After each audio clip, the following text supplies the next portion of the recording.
Stiegel, let's take you there now. Ladies and gentlemen, will you please welcome from CJOB, the voice of your Winnipeg Blue Bombers, Bob Irving. Good evening, ladies and gentlemen.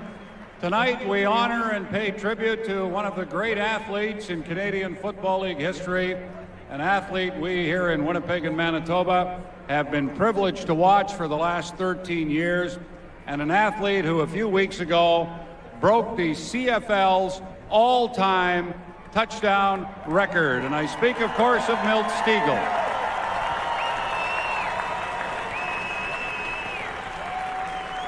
Allow me to introduce those who will be involved in tonight's celebration. George Reed was scheduled to be here, but had to cancel due to personal reasons. It is, however, a pleasure to welcome the man who shared the CFL's all-time touchdown record with George Reed. He's here with us all the way from Georgia, the CFL's all-time rushing leader, Mike Pringle.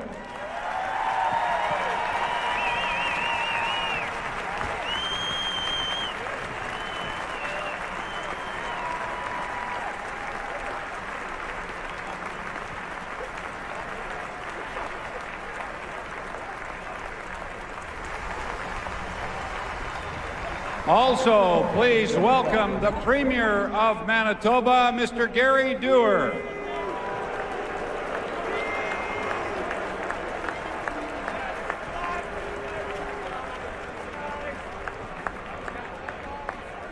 We are also pleased to have with us tonight the Mayor of this great city of ours, Mayor Sam Cates.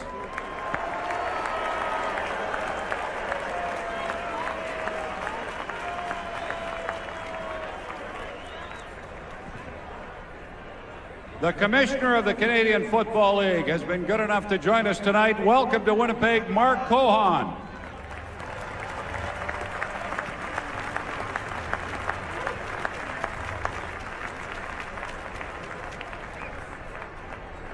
And the CEO and President of the Winnipeg Blue Bombers, plus their board chair, first Lyle Bauer, the President and CEO, and the Chairman of the board is Ken Hildahl.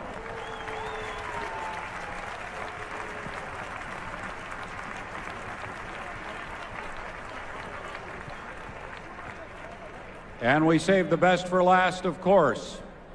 Football royalty is about to come on the field. Ladies and gentlemen, please welcome his wife, Darlene, his son, Chase, his mother, Betty, who will watch him play in Winnipeg for the first time ever, and the CFL's touchdown king, Milt Stiegel.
Ladies and gentlemen, I'll have to interrupt your applause for just a minute. You'll have a chance again in a few minutes, but I'd like Mike Pringle to start by saying a few words. Mike? Hello? Go ahead. I remember last year at the Grey Cup, we stood over there in the end zone and we talked about if you were coming back or not, and you weren't sure if you were going to come back. And I know you weren't going to come back solely to break a record. You were going back to accomplish some more things that you wanted to do with your career. I'm glad you did come back, and I'm glad that if someone had to break the touchdown record that I held, I'm glad it's you, because you have been such an ambassador of this league, and I hope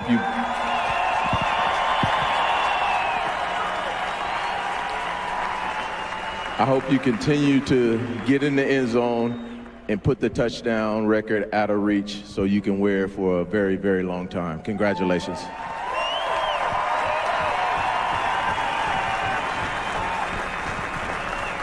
Thank you, Mike.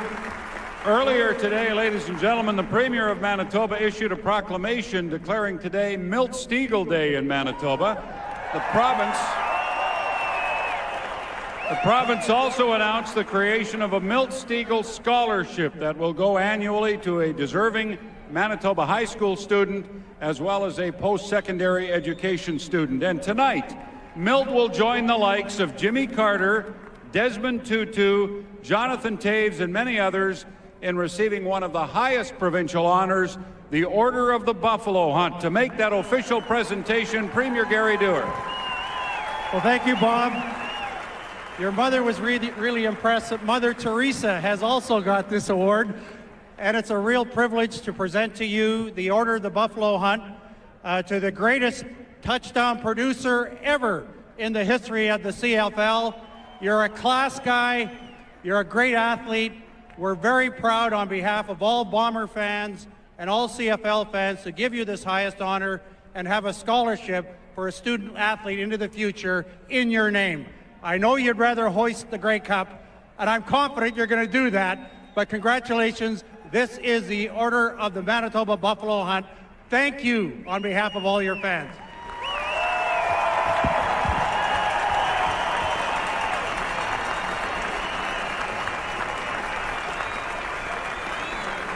Thank you, Premier Dewar, and I would call forward the Mayor of the City of Winnipeg with the next presentation, Mayor Sam Cates. Sam? Thank you, Bob.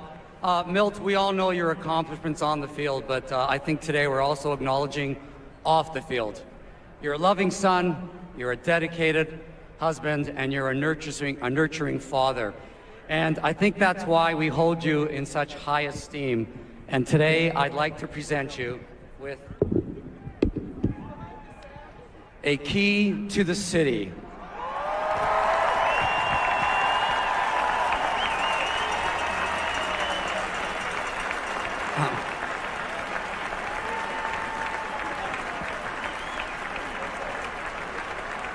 We also know 140 touchdowns. Now, I know at some points in time, the sad thing about being an athlete is a career is far too short. But there's one thing that we can make sure. For everything you've done for Winnipeg, on the field, off the field, that we remember you forever and ever, because Arena Road will be called Milt Stegall Drive.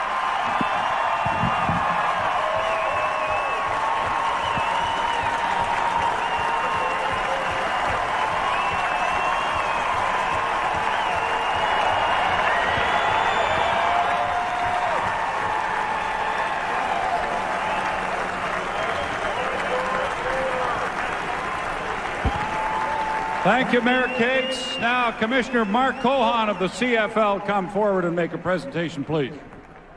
Milt Stegall Drive, that is pretty cool. What can I say, Milt? You are unbelievable. You've already started to teach your little son how to run some patterns, so I think we're going to sign him up. But on behalf of the league, your fans, we are so lucky to have you in the CFL. You got to keep on playing for us, so right, guys?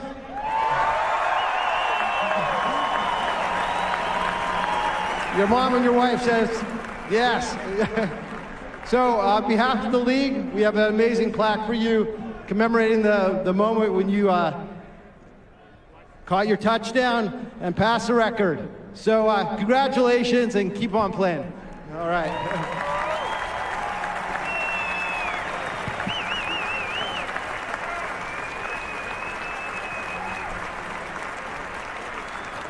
Thank you, Commissioner Cohan. I thought the subject of your retirement might come up, Milt. Walk down this way because Blue Bomber CEO and President Lyle Bauer now has a very special presentation to make to Milt. Well, thank you, Bob and Milt. We've been waiting for this not that long because I'll tell you what, there's a lot of us that are very, very proud of you, and we certainly want to thank Darlene and Chase and Darlene for letting you be with us for so many years, and your mother Betty for growing up such a great son and a great athlete, and what an award this is going to be. First off, Milt, come on over here.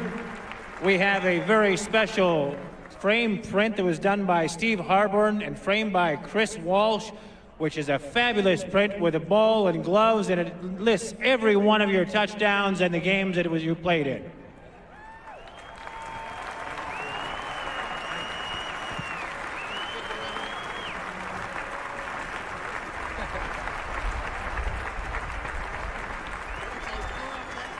And if I could get Ken Hildahl and Milt to come on back over here for just a second, we have to have this for your rec room when you get back to Atlanta.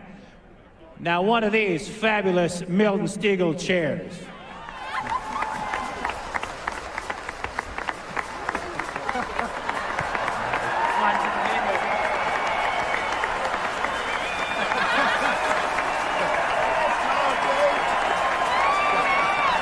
And now the last thing, and you know how a community-owned team is very frugal. You know, the board of directors only lets us do so many things. So we got you a license plate that says Stiegel on it. All right? And from every fan that is in attendance, for Chase and Darlene, and something that will make you very comfortable, every fan in attendance tonight contributed to this, and I want to give you the keys to what you're going to see up on that Jumbotron right there, a brand new Dodge Caravan. It's sitting right in the end zone. Congratulations, Milt.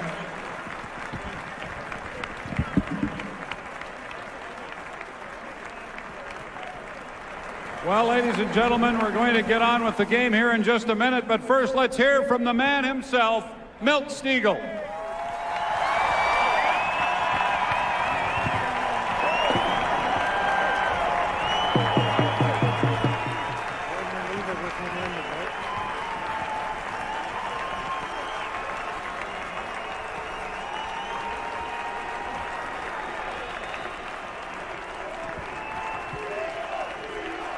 Well, like always, first of all, I got to thank God for all this success. I got to thank my beautiful wife, who a lot of people don't know, but she sacrifices a lot for me to be here.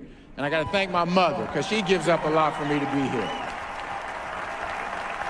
I got to give a special thanks to this Bomber organization. I just remember when Lyle Bauer first got here, and I remember our first conversation, and that's when the last time I was a free agent. He was negotiating, and he said I didn't think I was worth that money, but since then, everything has been great. This organization has done a lot for me, for my family, Lyle, everybody on the board, everybody in the front office, all the coaches, all the players I've played with. You know, these are times that I remember for the rest of my life. You know, I've been here 13 years, so I've been here over a third of my life, and it's been great.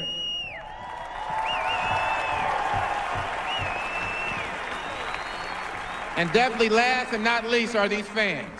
I mean, these have been the best fans in the world. You guys have been through a lot, all the coaching changes, all the different players, a lot of losses, some wins, but you guys have been here supporting us, backing us through a lot of things. And I want to thank you for everything you've done for me, all the support. When you see me out, all the autographs I sign, all that stuff. I just love to do it, and I love it because you guys love us. Once again, thank you. And we'll see you in the Grey Cup. Thank you.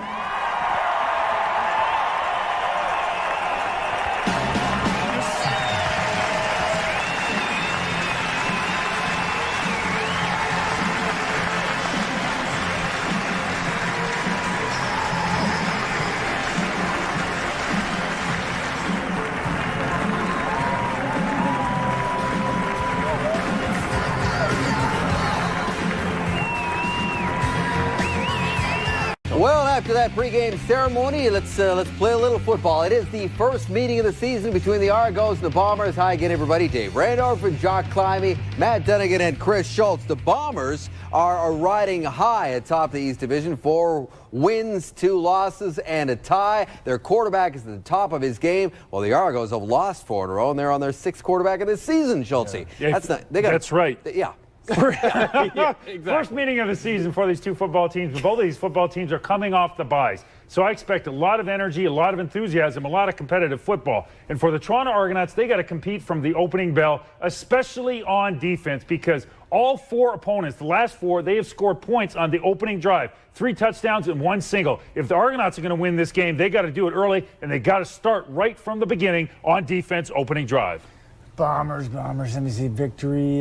Charles Roberts. You bet. All the talk about Milt Stegall. I think it's going to be Charles Roberts tonight. And I think, 29 catches this season, leads all backs in the Canadian Football League. 116 touches by carrying the football. I think we're going to see Charles Roberts. And why not against the Toronto Argonauts? A bend, don't break defense. They predominantly have given up large chunks of yards, Jock, on the ground, and I think Charles Roberts is going to be the key to success. Set the tone, dominate that line of scrimmage, and that's the Bombers' key to win. I think the Bombers secondary has to worry about Rocky Butler. Rocky Butler has showed enough ability, what he did last week, that he can hurt you through the air. And right now, the Bombers secondary is dead last in yards given up. And yes, they've had a lot of injuries at that position, but they've got guys back healthy. They've got to figure out a way to tighten up, because right now, they used to be known for their man-to-man defense. That was their strength. Well, right now, they're going to a whole lot of zone, and they've got whole kinds of holes opening up in the secondary. They need to be better at that position if they have any hopes of going to the Grey Cup this year. Charles Roberts is chasing a record holder tonight. He's 157 yards away from passing Leo Lewis and becoming the Bombers' all-time leading rusher, which would put him 6th on the CFL's all-time list. That's one chase going on, and Milt Steagall's not finished chasing either. He's got 545 yards receiving this season. He's just over 800 yards shy of passing Alan Pitts for the all-time receiving yards record. So our question tonight in the Boston Pizza poll question is, do you think he's going to get there this season? A simple yes or no will do. Results at the half. We should tell you also that Hillary Downing of Selkirk, you could win a 50-inch Prima Plasma TV if a kickoff is returned for a touchdown in tonight's game, thanks to Safeway's Touchdown and Win promotion. And if a second kickoff is returned, she wins $1 million. To Winnipeg, here's Glenn and Chris and Danny. Thank you, David. Tonight's game available on TSN HD and at 5.1 Dolby Digital Surround Sound. TSN, Canada's sports leader in high definition. Well, as you've mentioned, David, it is the 4th consecutive sellout at Canadians as the 2 Eastern rivals, Argos and Blue Bombers, meet for the first time. A pleasant night. Doesn't look like we're going to get any showers, although there are a few apparently possible in the forecast. Mike Clements has said that he has deleted the first 7 games of the season. For his Argos, it's now an 11-game campaign as they try to put an end to a 4-game losing streak. On the other side, Doug Barry's team rallied 2 weeks ago in BC for a big win over the Lions. They're 4-2-1, lead the East by 1 over Montreal and by 5 over the Toronto Argonauts. Interesting game for these 2 football teams. The Argonauts haven't gone through a 4-game losing streak since 2001. Last year they started 2-5, went on to win 5 straight. Dominique Dorsey takes the opening kickoff from Rob Pakula, and we're underway as Dorsey gets it up to the 35-yard line, and Rocky Butler will make his 2nd consecutive start, trying to be the first Argo quarterback to start and finish 2 straight. And with Rocky Butler in the backfield, it's going to be Robert Edwards, the newest guy to the Toronto Argonauts. Going to give him that downhill running that we talked about earlier. Try to get some good positive yards on first down. The receiving corps, Tony Miles back in. Very explosive. Good to have him back in the lineup. And up front, these guys got to make some room for Robert Edwards to do his job. That's the one thing up front. Protect the quarterback, make some room for the running back. Danny Mack, it's the first time the Argos have had their full complement of receivers this year. And here we go, Robert Edwards, his first carry as a Toronto Argonaut, close to 5 against a stingy defense against the run. Boy, is it ever. The Winnipeg Blue Bombers against the run, giving up just over 100 yards a game. They're going to shore that up. Barrett Simpson has been on fire in his last 23 sacks or tackles in the last 3 games for Baron Simpson, the middle of that linebacking core. The problem for the Bombers is the challenge this year has been their secondary. They haven't had a healthy one all season long and haven't had the same secondary for 2 straight games. 2nd and 5. Butler has time to look a couple of ways and throws a completion to the former Bomber, Arlen Bruce, who took a late hit from Corey Jenkins, so a flag flies after the first down catch near midfield. Be interesting to see how Rocky Butler, Danny, reacts to this second start. You know, I thought last week he played very well. Passed for over 300 yards in a loss to the Saskatchewan Roughriders. Unnecessary roughness. Winnipeg number 45. Dead ball foul. We'll go up 15 yards from the end of the play. First down. But he seemed pretty relaxed today in warm-up. Very relaxed. He's getting a lot more comfortable with the offensive scheme, understanding the terminology, and getting to know the players around him. This time he had a lot of time back there, patient, find Arlen Bruce on the sidelines for a nice throw. There's the late hit from Corey Jenkins. The Argos have not registered an opening possession point in any of their first 7 games this year. So it was a 15-yard catch by Arlen Bruce prior to the 15-yard penalty. And it's a first down at the 40, back to Robert Edwards on the ground, stacked up. It's his 4th game of the year and his 3rd start against the Blue Bombers. You know, Robert Edwards is going to be interesting to watch throughout this football game as well, behind Rocky Butler. I mean, first you have Rocky Butler, who's been in camp for 3 weeks with the Toronto Argonauts, and Robert Edwards, who 3 days. Yeah, the running game would be very easy. The complication might be in the passing game as far as who's Robert Edwards going to pick up. And both of these guys are very new to the system. How's that going to affect their protection? 2nd and 7. Butler from the shotgun and overthrows Arlen Bruce in the flat. And the Argos' first possession has come to an end. A little pressure on him there from the Winnipeg front 4. Tom Canada got up the field and in the face of Rocky Butler, and it just didn't look like he could step into that throw like he'd like to. And I would think that's what Winnipeg's got to do. With Edwards in the backfield and Rocky Butler being fairly new to the system, let's mess up their combination of who has who. Let's try to bring guys from different areas, try to confuse the offensive lineman and the running back, and put some more pressure on Rocky Butler. I love that. Lots of blitzes from this defense coming up. We got the young guy in there. Let's see if he can handle it. Well, those are not Prefontaine numbers. He has battled injury this year, and that's the kind of season it has been. A dead ball off the upright, and still Prefontaine without a field goal over 40 this year. Welcome back to Winnipeg. Milt Stiegel night and the Bombers' opening drive of the game. And here's Charles Roberts, who starts the night 157 yards shy of Leo Lewis for the all-time Bomber rushing lead, and the Argos were waiting for him. Kevin Glenn, most efficient passer and consistent passer in the Canadian Football League, starts at quarterback once again for the Bombers. We talked about Charles Roberts and Will all night long. Milt Stiegel night tonight as they honor the great Milt Stiegel. 140 touchdowns in his career, 2 on the night that he broke the record, and an offensive line that playing together for the first time this year and have allowed the fewest sacks in the CFL. Starting lineups are brought to you by Holiday Inn Hotels. 2nd and 9, Kevin Glenn. That's Derek Armstrong wide open, and a first down up at the 46-yard line for Derek Armstrong. And off to a great start out of the gate. You know, the Winnipeg Blue Bombers, although they've been so efficient offensively this year, they've been slow starters when it comes to the first quarter. They just haven't put points on the board. I think they're averaging less than a field goal in the first quarter, and this is a good start for their offense. Just get Kevin Glenn comfortable, and he came out there and threw a beautiful pass. That's what Kevin was talking about when I talked to him earlier. Just get comfortable with the game plan. So many great targets, 3 in the top 10 for Kevin Glenn, and he goes right back to Armstrong at a catch at midfield, 6 yards as he works against an Argo defense ranked number 1 against the pass. They are number 1 against the pass. A nice matchup, especially up front. Jonathan Brown slowly creeping up that list of sacks. He has 7 on the year. Linebacking core led by a rookie, and Willie Pyle, leading the team with 35 tackles. And in the secondary, the general who runs everything back there, Orlando Steinauer, gets guys in different spots. He'll do his best to confuse Kevin Glenn tonight.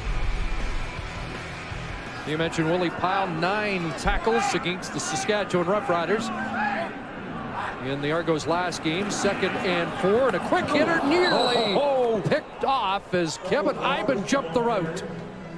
Looked like Kevin Ivan saw that right away and ran right to the sidelines and jumped right in front of the pass. He had a great opportunity to make the catch. A lot of film study by Kevin Ivan told him where to go as soon as Kevin got the ball. That's really what it is. It's the ability to study that film and route read, basically. He saw that play develop because he's seen it so many times on the game film. That's why he anticipated it so well. Just didn't hang on.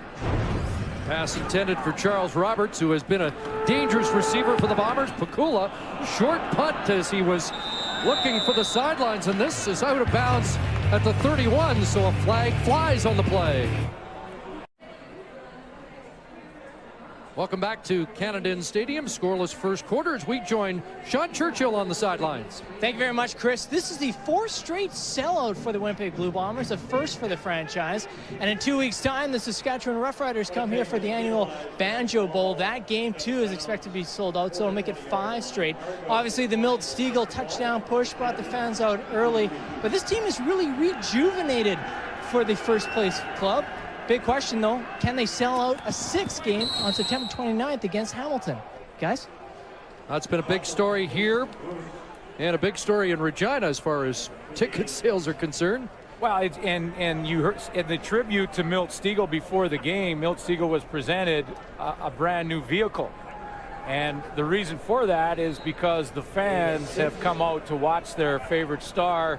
And, you know, it's got to be, there's the new vehicle that Milt will drive home. And you know what? It's got to be close to $500,000 with the extra fans that have come out to watch Milt.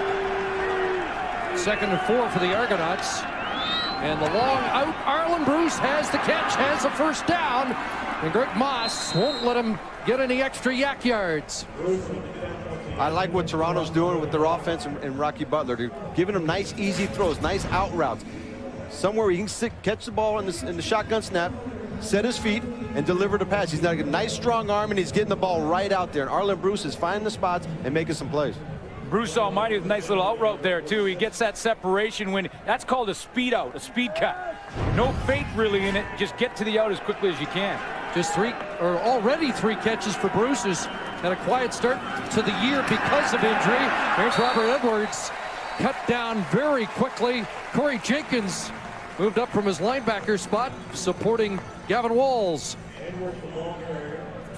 This is sort of a comeback, I guess you could say, another comeback for Robert Edwards. Of course, he had to go through a major comeback in his career when he was injured in that Pro Bowl in Hawaii. And of course, that story has been told many times, but he came back from that in 2002 with the Miami Dolphins. Interestingly, he was behind Ricky Williams in Miami that year. 2nd and 9. Rush on, Butler stands in, and Tony Miles has the catch and a first down at the Bomber 45-yard line. And Tony Miles, back in the Argo lineup after missing the last 4, is a weapon that Butler can utilize. Especially having Tony Miles in there. Just his speed, the way he can stretch a defense and find the open area. And Rocky Butler does a good job stepping up in the pocket. There's a lot of guys around him trying to get their hands on him. He steps into the throw and finds Tony Miles downfield. This is great to have Tony Miles back in just for that aspect. He's going to get the ball downfield.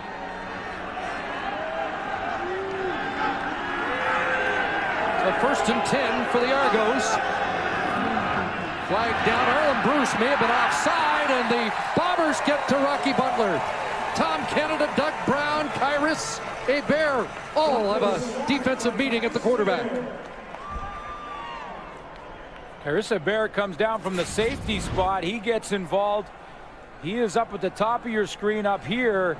Tom Canada Offside. at the Toronto bottom of your 5. screen. They end up coming off the edge and beating the block to the outside of Jude St. John. It's like what you talked about earlier is young guy at quarterback. Let's give him some confusing looks up front. Try to mess with his offensive lineman a little bit and give him something that he's not comfortable with. Danny, we used to like to think on defense, try and get the quarterback to look at the rush, not his receivers. Exactly. If his eyes are down, he's not looking downfield, not finding the receivers. Exactly. Loss of 6. 2nd and 16. Rush again. Hebert's got him back inside the Argo 50.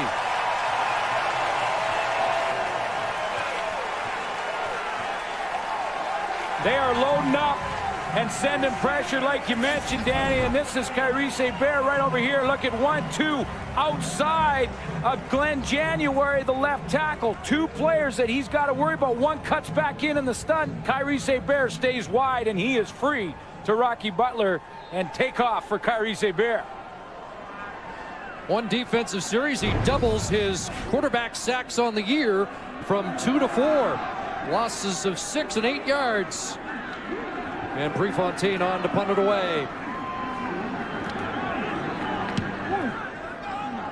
Good kick by the left footer. Albert Johnson lets it hop out of bounds inside the 20-yard line. Still awaiting the game's first points. Good punt by Prefontaine. And the Bombers will scrimmage at their own 19-yard line. And as Glenn mentioned, they have been a slow starting offense this year. High-powered, but haven't seen much of it in the opening quarter. Here's Charles Roberts surrounded and brought down behind the line of scrimmage. Michael Fletcher there, as the Argos are keying on number 1 early. How powerful has this offense been this year? I mean, look at the key stats offensively. Yards in a game, almost 400. Passing yards. Interceptions thrown, just 3 from Kevin Glenn. I mean, this has been a dominant offense in 2007. And the guy who deserves most of the credit for that is the man calling the signals. 4 receivers wide side, 2nd and 10, and he throws another strike. And there he is, Milt Stegall on his night with a first down catch. It has been Kevin Glenn that is responsible for controlling that. And Danny, you know better than anybody, when a quarterback gets in the zone, this kind of throw here to Milt Stegall as he threads the needle becomes pretty automatic for him. Kevin's definitely he's showing his confidence, squeezing in between 2 guys, and he's going to his number 1 receiver in Milt Stegall. He has complete composure back there. He knows exactly what's happening in this offense. This is his 2nd year in it, and he's reaping the benefits of it right now. 19 yards to Stegall, who did not have a catch last week. And one of the Bombers jumped, and I think it was Milt Stegall, shut out by the Lions, and yet Winnipeg with a big win in BC.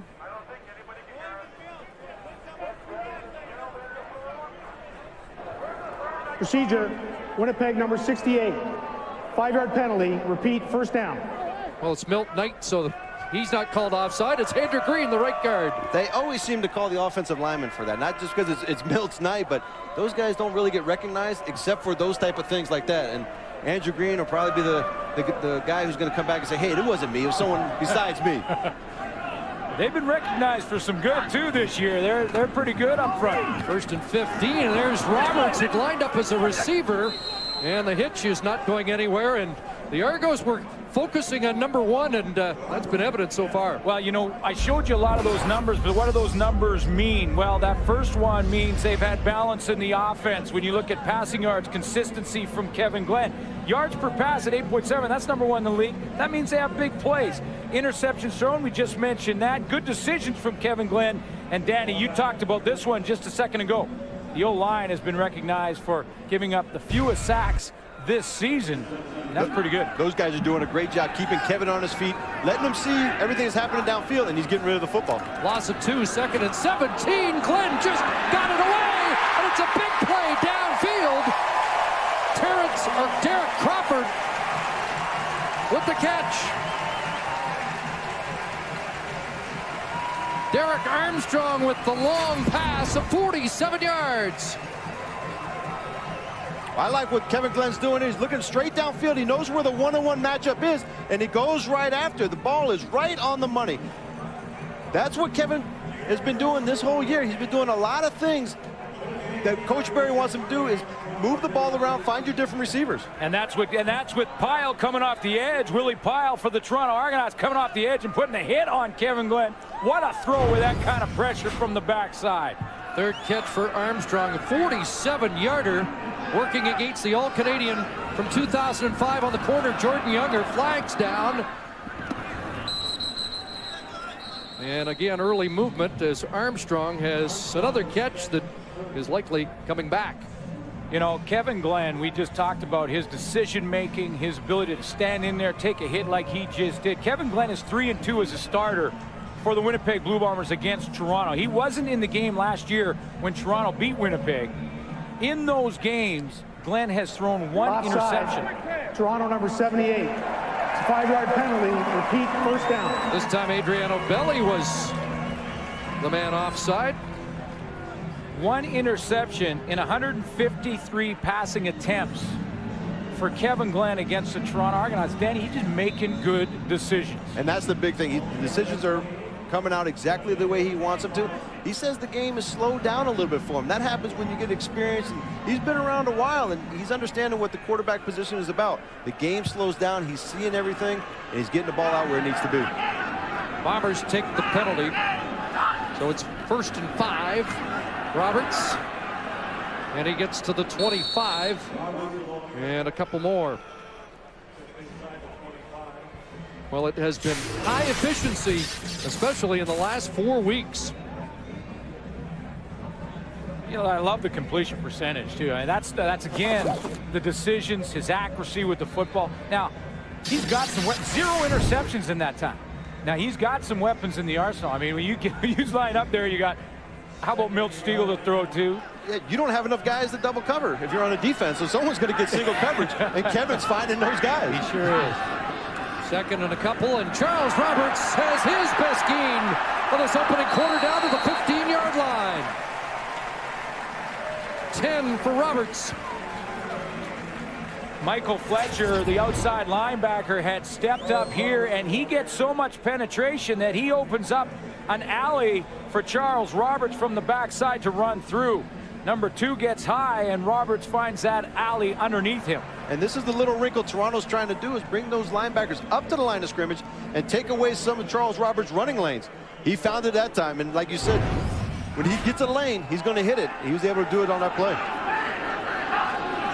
1st down, back to number 1, straight ahead, and a couple of hard-fought yards. Jonathan Brown leading the Argos defense. Now the problem with that, Danny, defensively, is if I'm taking my linebackers and putting them up in the line of scrimmage, you got Michael Fletcher now and Kevin Iben and Michael O'Shea that you're going to put up in the line just to start Charles Roberts. Boy, you're putting your secondary in a bind because now they have no underneath help, so Rich Stuber's got to leave them in man-to-man more often. Rich has got to pick his poison. What does he want? He's going against the best offensive team with the pass, so do you want to stop the run or you want to stop the pass? That's where the balance comes into play.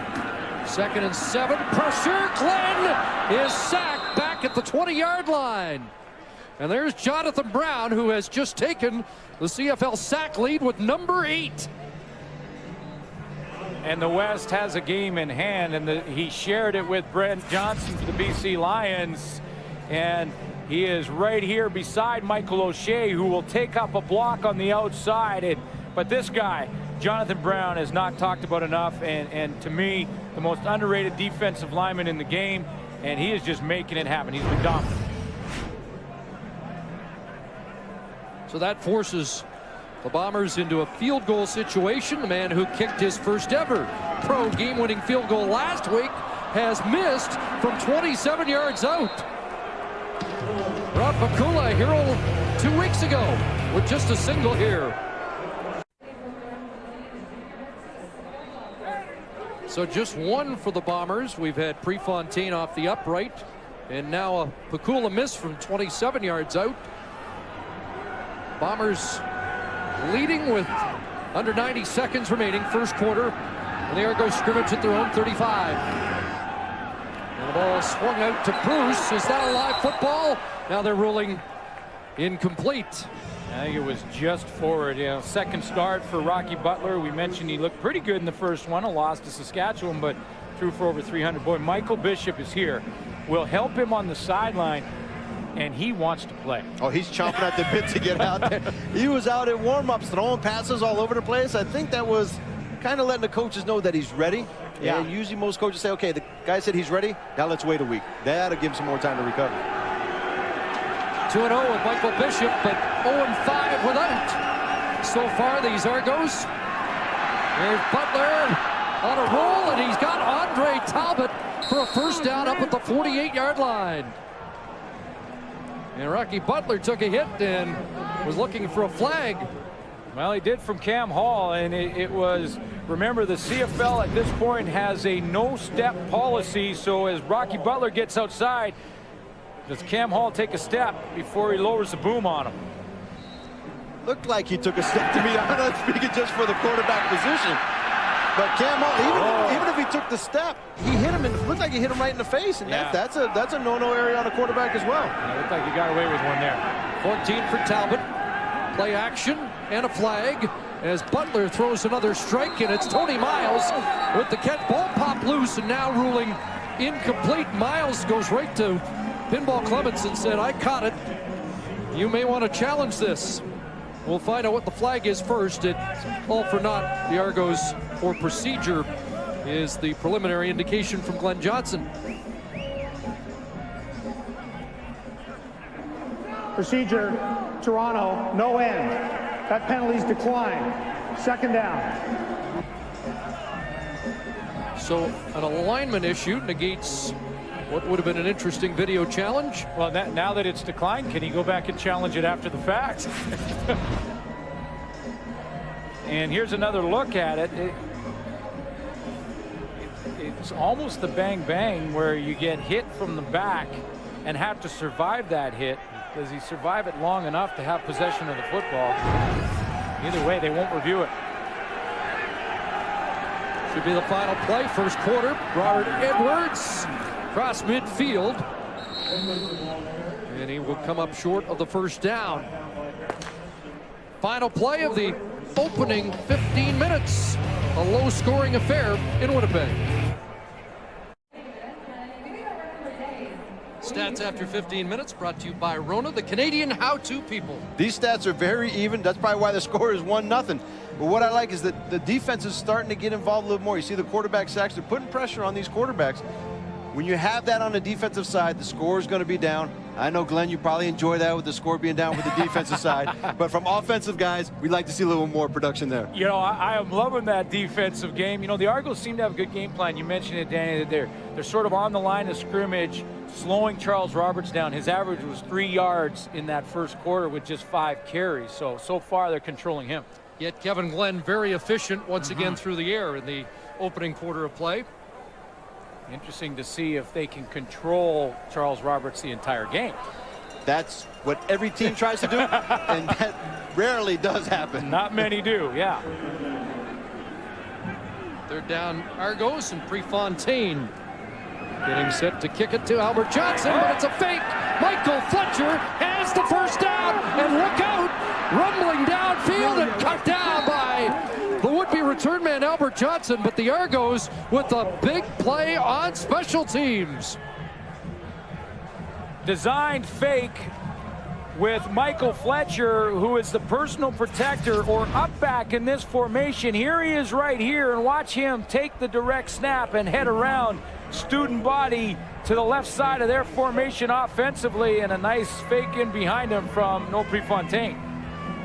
This is stuff Coach Pinball Clemens enjoys doing. He always has some kind of wrinkle. Haven't really been doing that much of this year. It's a good time to come out and put it to play and get a first down, get your offense back on the field. Fletcher runs it 26 yards for a first down, and the ball on the Bomber 27. Here's Rocky Butler looking into the end zone. Touchdown! Byron Parker has his second career offensive touchdown. Remember in Montreal a couple of years ago, and now Rocky Butler. So a trick play on third down, and what is Byron Parker doing in the offense? Well, he's a great athlete all around. We've seen features of him dunking a basketball. We've seen features of him playing defense and taking it to the house on interceptions, a design play. And right now, the Argos pulling out all the stops. This is a desperate football team. Lost 4 in a row. They're pulling all the stops right now. And he does a great defensive back move, giving a little bit of a shove and going up and getting the ball at the highest point. That's the experience he brings to the receiver spot. Nice little wrinkle again by the Toronto offense. Well, he knows his way to the end zone last year as a defensive player, his usual position on the corner. He picked off 8 and took 4 back for touchdowns. Try the convert. And perhaps a little extra celebration. The Argos took take too long to get the point after, so they'll do it from 5 yards further back. Could we be looking at the first two-way player on a consistent basis in the CFL for some time? Refontaine adds the extra point, and the Argos take the lead on a touchdown by Byron Parker.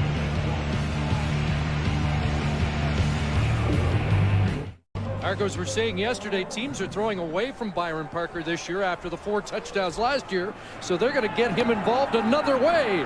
And due for the opening touchdown of the game, here's Albert Johnson on the return up to the 37-yard line. A flag is down.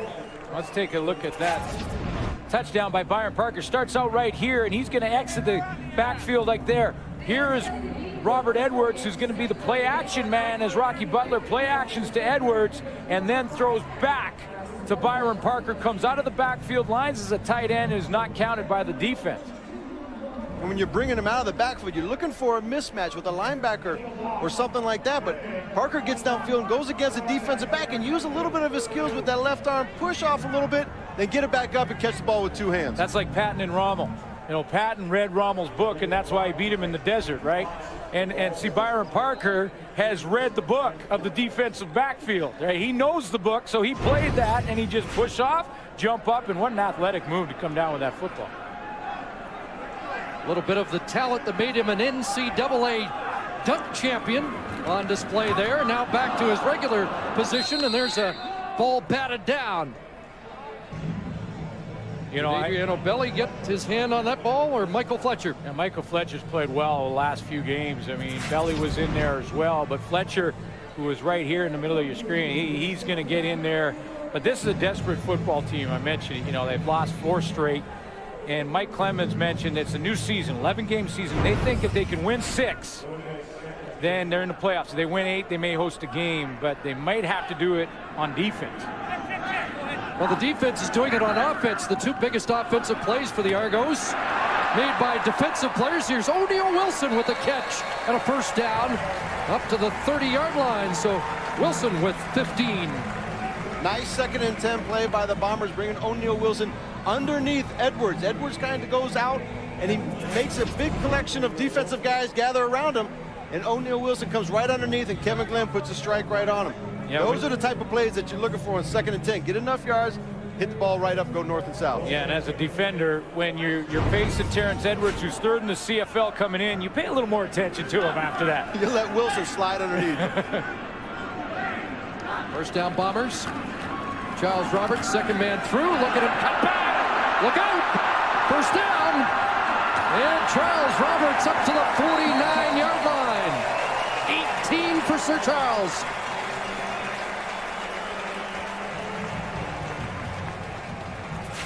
Right side of that offensive line is just going to collapse it down for Charles Roberts. And the one thing you know about Charles Roberts, the play may be designed to go one way, but don't count on him going that way. He's picking the hole that he wants. He has great vision to see the whole field, not just to the side that he's going to.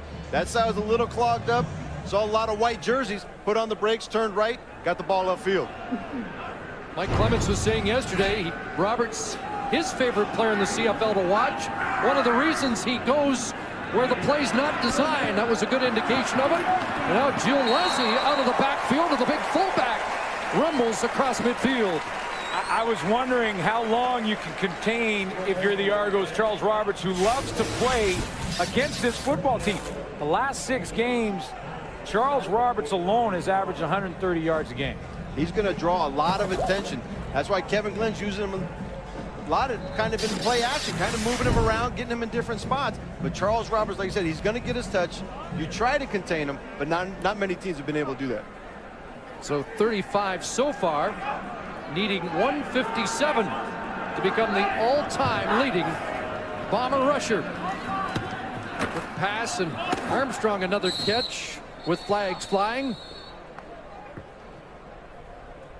And Armstrong's been the favorite receiver so far for Kevin Glenn tonight.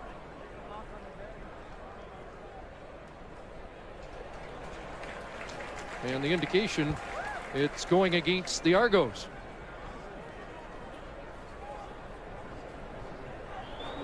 Legal block, hands to the face. Toronto number 78. It's a 10-yard penalty.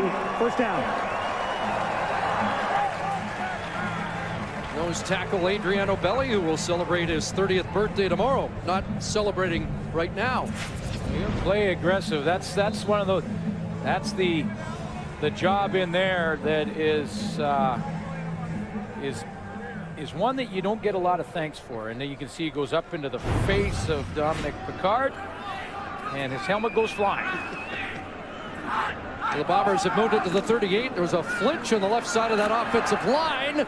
Argos were looking for a flag, but no penalty marker. And Charles Roberts close to 5 more. Now, defensively against Charles Roberts, you know, you touched on it, Danny, and I talked to Jonathan Brown before the game about it. He said that's one thing that they wanted to do this week is not get too far up the field, which is really something that you don't often tell defenders, especially not defensive linemen. You tell them, get up the field as quickly as you can, but Rich Slubers had to tell him this week, stay on the line and corral Roberts. Keep those lanes closed as much as you can. Try to keep Roberts in that tight little area in between the tackles. 2nd and 5. Again, the give to Roberts. Kevin Iben with the tackle at the 30, and he will be a yard perhaps too short of a first down. And Jonathan Brown, I asked him about Charles Roberts. He said, look right at me just like this.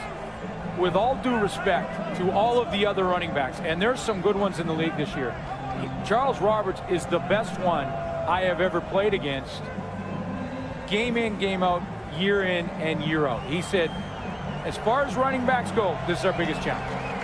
He's very durable. He's there, like you said, game in and game out, and defensive guys know that. How about this? It's 3rd and over a yard, and the Bombers going for it. The crowd liking the call, and Roberts slipped. And I don't think so. Kenny Wheaton moved up and pinned Roberts, who tried to change direction and comes up short. So the 3rd down gamble fizzles.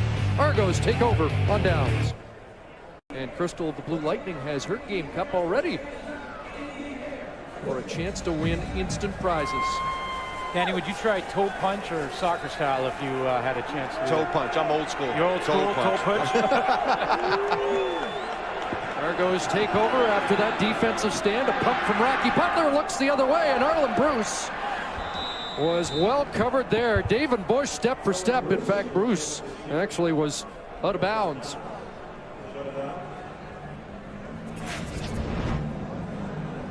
In a design play, let's go back to that 3rd down gamble, and Michael Fletcher off the edge here. He's the guy who turned the ball over for the Toronto Argonauts because he flashes here, and Charles Roberts has to cut away from that look from the Toronto Argonaut defense, and he goes down because of it.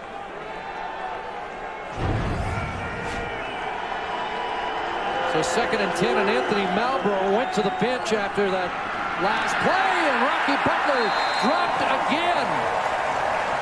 Jerome Haywood and Tom Canada. A good defense will rise to the occasion on sudden change. The Argonauts turn the football over, but the Winnipeg Blue Bombers defense responds. And those guys up front are doing a great job pushing the offensive linemen back. You see Tom Canada, he's pushing back the tackles. Jerome Haywood's pushing back the guards. These guys are finding ways to get back to Rocky Butler and get him out of his comfort zone. Both of those meet at Rocky Butler. That's nice defensive line play. 2nd sack of the year for Haywood, and the 3rd of the night for the Bombers. Quick 2 and out after the turnover on downs.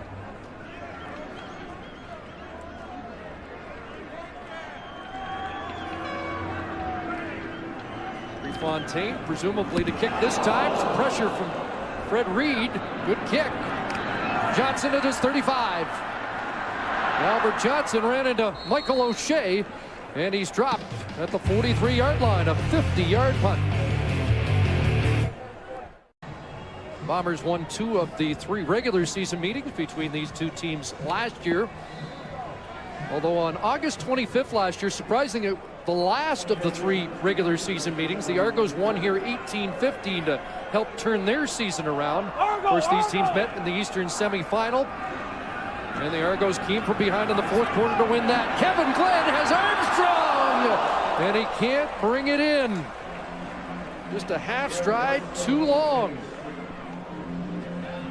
Those are the things that Kevin Glenn wants to find, those one-on-one matchups. Here's Armstrong working on Parker. He's been on the field all day. He's been running offense, defense, and on special teams. Take the go route against them and see if you can get it in it. These are the passes they were connecting earlier in the season. Now they're just missing by a little bit. And Parker that time spent a little bit too long looking at Kevin Glenn and not locking in to Derek Armstrong, and was about a step behind. 2nd and 10. Ivan blitzing, and the pass is complete, and a first down. And again, Armstrong with the reception. And Kevin Glenn banged his hand on a helmet on delivering that football. The reason he did is because Ivan came off the edge, and Charles Roberts tried to block him, and I think Ivan drove Roberts right into his own quarterback.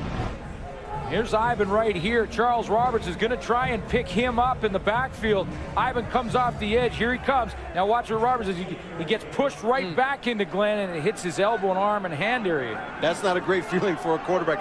I can tell you that. Might even get a little swelling up in there. Where his grip on the football is going to be important. Saw that happen to Kerry Joseph a couple of weeks ago against the Argos. Roberts inside, not much there. You know, there's been lots of talk about Kevin Glenn, and if he gets injured. And remember, last year the Winnipeg Blue Bombers got off to a very good start. In fact, almost an identical start, and lost Kevin Glenn, and then lost a few in a row. That's why I don't think that was a real coincidence. That was a running play, so you can get the feeling back in the hand for the passing downs when they come up, just to see how Kevin's hand's going to react, getting that snap and handing it off. Probably for guys from the sideline saying, let's get the handoff here to Charles Roberts. Now come back second down, see how the arm is for throwing. Now we'll see how the hand is right here. He has time and has a completion. Looked pretty good. Yep. I give it an A. He put that one right on Milt Stiegel. It was a nice throw. So there's really no ill effects from hitting that helmet, and you really won't feel it till tomorrow or the next day. Right now the adrenaline's running so much through him, he's not going to feel too much pain in that hand right now. He didn't have a lot of room, did he? I mean, he gets it out there, the release looks good and strong, and good grip on the football, and he threw it low and away. That was the outside corner, that pitch. That way he did that one perfect. So I really don't think there's any problem with Kevin Glenn. Impressive numbers, and like he did against the Lions, he's been very sharp on second down conversions. Fake to Roberts on a roll, looking downfield for Terrence Edwards, and it's knocked down. Byron Parker was there in coverage. And the guy who came over to help was Alondo Steinauer. Parker got his hands on it. Steinauer thought he was going to get that one, and I mentioned early on in the game that Kevin Glenn, in his 5 games against the Argos as a Bomber, has only thrown 1 interception. Well, that 1 interception was in Winnipeg, and it was Alondo Steinauer who intercepted. In fact, he took that interception back for a touchdown. Steinauer almost had the tip right there. Terrence Edwards does a great job now becoming the defensive back, knocking the ball away from Alondo Steinauer, so he has no shot at getting the rebound. 2nd and 10. Let's see if they can convert here. Big pressure, and Glenn just fortunate to get that away with Michael O'Shea on the blitz. And the Argos didn't look like they disguised that much. It was a matter of, we'll show you what we got, and Kevin, can you get it to your guy? Look at this, 1, 2, 3, 4, 5. They're up in line. There's pile 2, and they're coming. But it's nice, they got guys coming, but then they got guys dropping back. You see Michael Fletcher looking for an under route, a crossing route, and gets right in the passing lane, so Kevin Glenn has nowhere to go with the football.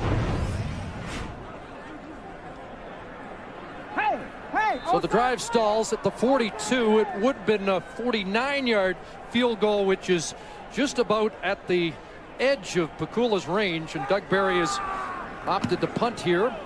Pakula looking for the corner in practice. He nailed a few just inside the pylon, but this one is a little too strong and into the end zone.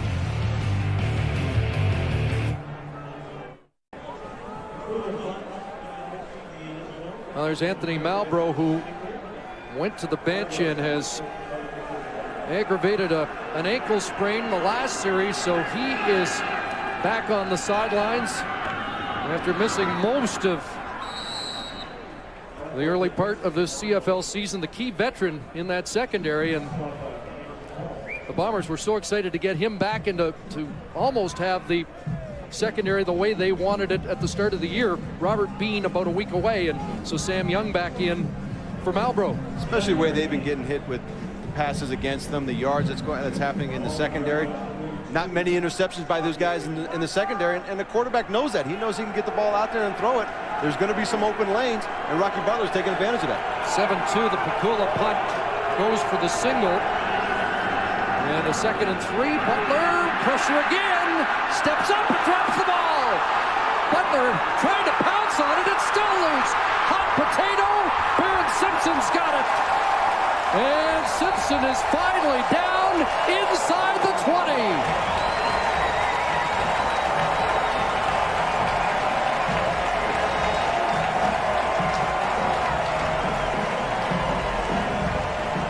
Baron Simpson has been on fire the last 3 games in the middle of that Winnipeg Blue Bomber defense. 23 tackles in 3 games for 51. He has a fumble recovery now. Big turnover, Bomber ball when we come back. Argos turn it over and also have Jude St. John, the left guard, 13-year veteran, getting attention on the field. It all starts with good pressure from Doug Brown up front. He's right there. He gets the good pressure. Then Jerome Haywood makes another play to knock it out. He's coming around on the stunt. What you see right there, Rocky Butler, his eyes kind of dropped down to see where the rush was coming from. And then here, trying to jump on the football, he looks up again. So his eyes just weren't focusing on holding on to the football or looking downfield. And Baron Simpson jumps right on the ball. Well, Danny, you talked about that the fact that, you know, here's a quarterback now that's maybe looking at the rush quicker than he should be, and it's starting to affect him a little bit in this football game, and a huge turnover for the Winnipeg Blue Bombers to see if they can capitalize. Just the 13th takeaway by the Bomber defense on the year. Jude is up, and looks like he is going to be all right. I think with Jude St. John, his leg would have to fall off before he would leave the game. He is that type of player who wants to be in there. These 3 plays that he has to sit out are probably going to kill him enough. Bombers trail by 5, but they take over on the 15-yard line. Charles Roberts. And Roberts down close to the 5, close to a first down.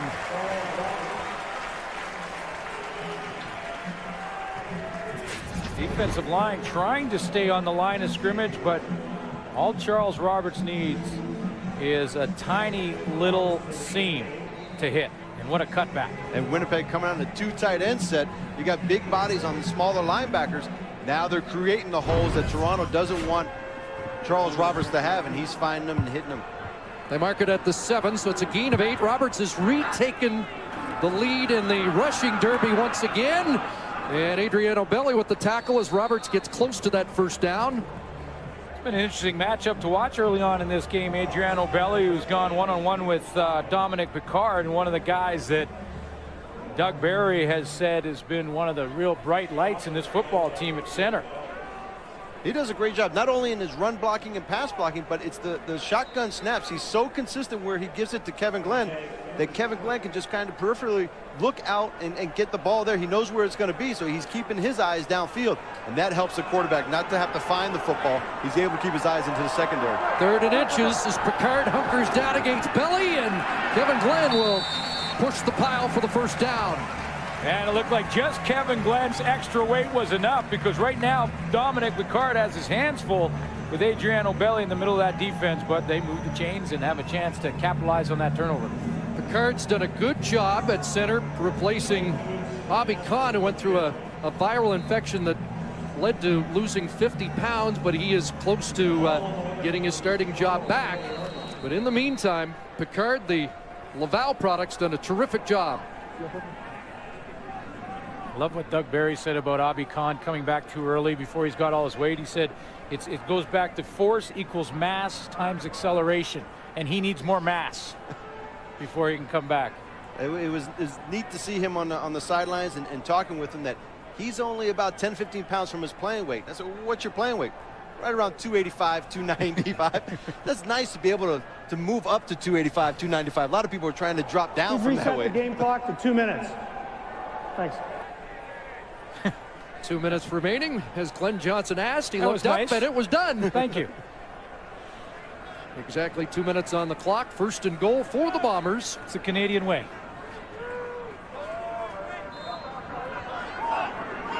At the Argo 4-yard line, Armstrong's the man in motion.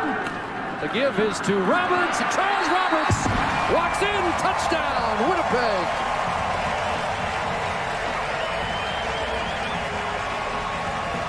I love the progression and the play call from the Winnipeg offense to have Derek Armstrong from the wide receiver position come in motion and really make the linebackers for the Argos widen, and that gives Charles Roberts more holes to run in. That's Derek Armstrong coming over to the right of your screen, and look at the left side of that formation.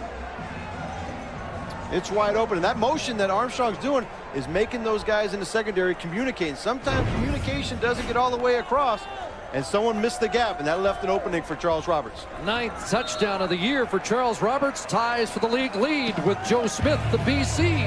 And the Bombers have the lead.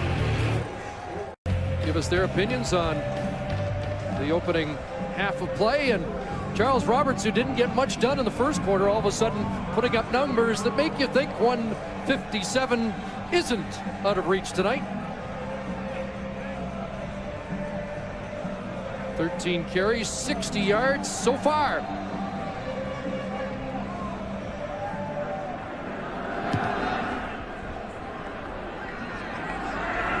Here's Bashar Livingston with the kickoff return. And Bashar flagged down behind Livingston as he crossed the 45 up to the 49. And a scrap as we take another look at the touchdown run. There's Armstrong in motion. Look at what Danny McManus was just talking about right there. That's Kenny Wheaton. He's trying to communicate now, what gap do I have on the outside? Look at him saying, do I have to come up here or should I fill inside out? That gap was missed. Charles Roberts took advantage of that and gets in the end zone because of it. Toronto number 51, 10-yard penalty on the run back. First down. Holding call against Raymond Fontaine on the kick return. And as we all know, Charles Roberts only needs a little crack. And if there's a little bit of miscommunication that, do I go inside, do I go outside? That's too late. Charles Roberts already made up his mind. He's hitting that hole. He's finding that bluegrass in the end zone, and he's getting in there.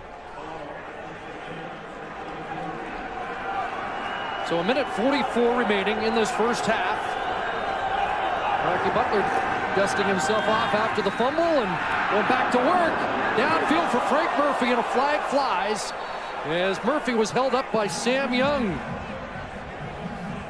Murphy, the leading Argo receiver coming into this game, and the only Argo receiver who has played in all 8 Toronto regular season games this year. Once again, that Winnipeg secondary now is scrambling a little bit. Pass interference. Winnipeg, number 9. First down. 17-yard penalty again. Young in for Malbrough. I like the confidence that the Toronto offensive staff has in Rocky Butler. After coming back from a fumble, he steps right in there and throws the ball downfield.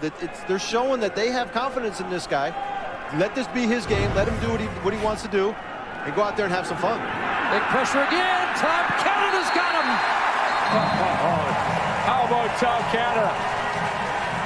Comes off the edge and just would not be denied.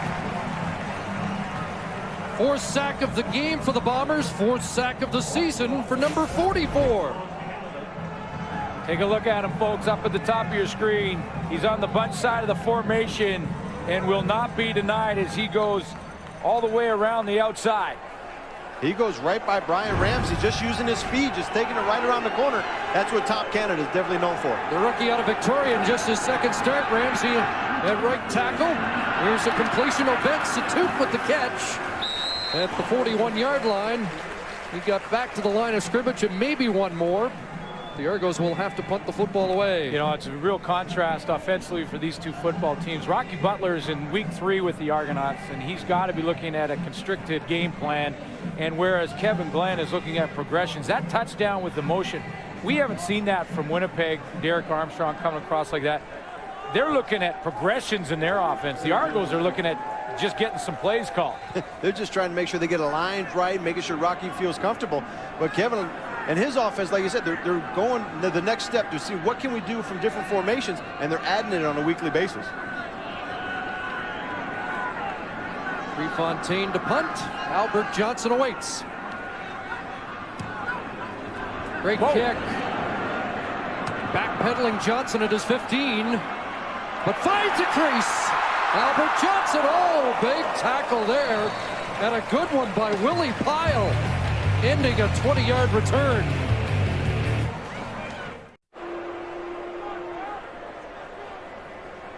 Well, that 20-yard Albert Johnson return of a 54-yard punt has been negated. Adrian Baird called for a hold on the return. So with 45 seconds remaining in the first half, the Bombers backed up inside their 10. Yeah, that's a devastating penalty on those returns, isn't it? I mean, you lose the return yardage, you lose the 10 yards on the holding. It turns out to be almost a 30-yard or just over a 30-yard penalty against Doug Barry and puts his team offensively in a hole. Now, there's only 45 seconds left, but the Argos can get a quick 2 and out. Does Doug Barry have to give up a safety or maybe punt it away, right? Yeah, that penalty moves, like you said, their team all the way back. So it's a different thinking now on offense. And we're going to try and move the ball all the way downfield or just get a first down and try to get out of here, get into halftime. But Toronto's thinking completely different. Let's get the 2 plays, get them out of here, get the punt, and try to get some points on the board before halftime. Michael O'Shea late getting on the field and now in a discussion with Glenn Johnson, and he's got blood all over the jersey, and I think he's been told he has to get off. That was the delay. Michael O'Shea came on late. Once the officials have their arms up, can't come back on the field, and he might have to go and clean up a cut or something. So Raymond Fontaine, the second-year man. Well, that looks like a middle linebacker, doesn't it? I've seen that look a couple of times from Mike O'Shea. Little blood, kind of maybe some snot balls coming out of there as well. It's that's Mike O'Shea. He enjoys that part. He said, "What do you mean I can't go in there and play?" Get his nose jersey. Charles Roberts again squirts through the pile and up to the 14-yard line. Close to 6 more. Roberts with his first 100-yard game of the season. Not attractive, but Michael O'Shea won't mind, and he'll try and get right back in the football game. The training staff didn't come out to the field, so he doesn't have to stay out for 3 plays. He just had to go get the blood cleaned up, and that's the same in any league at any time now. If you're bleeding on the field, for safety's sake, you've got to get off and get it cleaned up. But he's not happy about it. No, he's still shaking his head.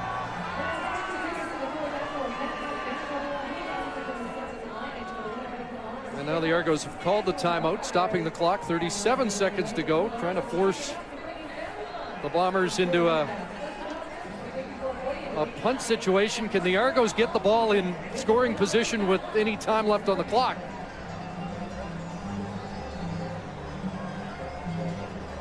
Well, they need to stop first. Please put 40 seconds on the game clock. That's what 40 seconds. Pinball was riled up about. An extra 3 seconds ran off the clock. And that might be the difference between points on the board for the Argos here before this first half ends. At least you're just getting an attempt and a try to get points on the board. That 3 seconds is a play, so that's going to definitely help in Toronto when they get the ball back. Be all academic if Kevin Glenn can convert 2nd and 4. Charles Roberts stopped by Iben. Looks like he'll be a yard short. Yeah, that's a big yard when you're right there at this point in the football game for Doug Barry. And right now, as it stands, because the punter is 15 yards back, you know, Pakula is standing just inside the field of play. I think with the way your defense is playing, I know where you're going with it, Glenn. Do I give up the 2 points and go into halftime 9-9, or do I kick it away and let my defense try and stop Toronto? You know, be a uplifting factor. So it'd be interesting to see what Winnipeg does with this situation. I think you got to kick it away here, don't you? I would think of kicking it away. Defense? Yeah, I would think so. Well, you know, but you got Bashar Livingston back there too, and Bakula's not had a great game tonight punting the football. And remember, this year you can't kick it out of bounds. You got to kick it to the returner. So it's gonna. This is a tight spot for Winnipeg. What decision are they going to make? Livingston awaits at the Argo 45. R.J. Franklin late onto the field. And they'll have to. They burned the whole 20 seconds and then took the timeout. Winnipeg will have to call the timeout because Franklin was late getting on the special teams, and it was likely due to the indecision down there. At some point, they were trying to discuss whether or not they give up the safety, maybe not even put. Please put 15 seconds on the game clock. 15 seconds. It's almost sounding like home court advantage with this clock running a little bit faster than normal. That's about the third time they've had to adjust the game clock. But interesting strategy going on right now. Let's see what Winnipeg decides to do here. Because if you punt it away, Bakula's he's going to have to hit a big one and then have great cover team to get down there and tackle Bashar Livingston to keep him out of field goal range when he catches the football. And Livingston's got to catch it and get forward and get down. Give his team some time to come on the field. He can't do his running around back and forth. Bakula's kick will be fielded at the 52. Couple of moves, and now Livingston is close to field goal range and gets out 5 seconds on the clock, and they're going to give Noel Prefontaine a shot. Well, and I know there's lots of people out there, a lot of football fans that hate giving up a safety, but if Noel Prefontaine hits this field goal, and it's a long one, it's gonna be a tough one, or will they take a shot at the end zone? Well, the Argos are apparently going to try to get one play in. Do they have a play in 5 seconds? A couple of weeks ago, we talked about this when Calgary was down at the goal line. Now they are going to send the field goal unit on. It would, because that's a tight spot for Toronto. Like, if you run the ball, Winnipeg guys, just hold up your running back and let the 5 seconds run off. This is a safer play. Bring on your field goal team. Give Prefontaine a shot at making a 52-yarder. Well, we've talked about how Prefontaine's been a hard luck guy since the injury in week 1. His longest of the year, only 39. He's 0 for 6 outside the 40, and this will be a 51-yard attempt. But historically, this is well within his range. Here we go. Prefontaine puts it up and puts it through. His longest of the year. Prefontaine is back, and the Argos are back in the lead. Do you give up the safety, or do you punt the ball away? A 1-point Argo lead at the half, and the debate will continue. Gotta win this game. Friday night football all day. Getting ready. Argos, Blue Bombers. Blue Bombers win.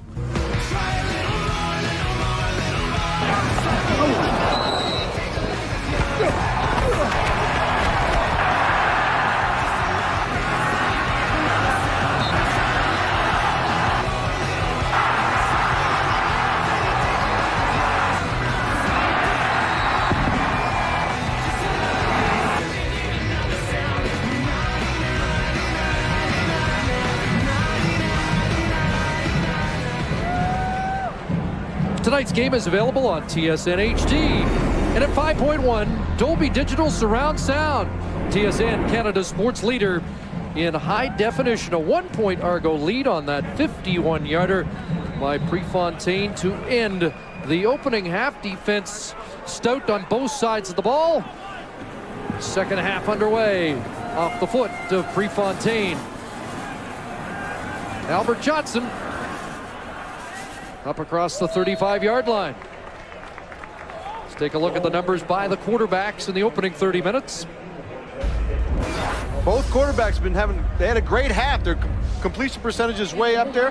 Rocky Butler, like Matt Dunnigan talked about, throwing the football with authority. Back there, finding the receivers, just like Kevin Glenn does. Back there, finding them, throwing the ball on the strike.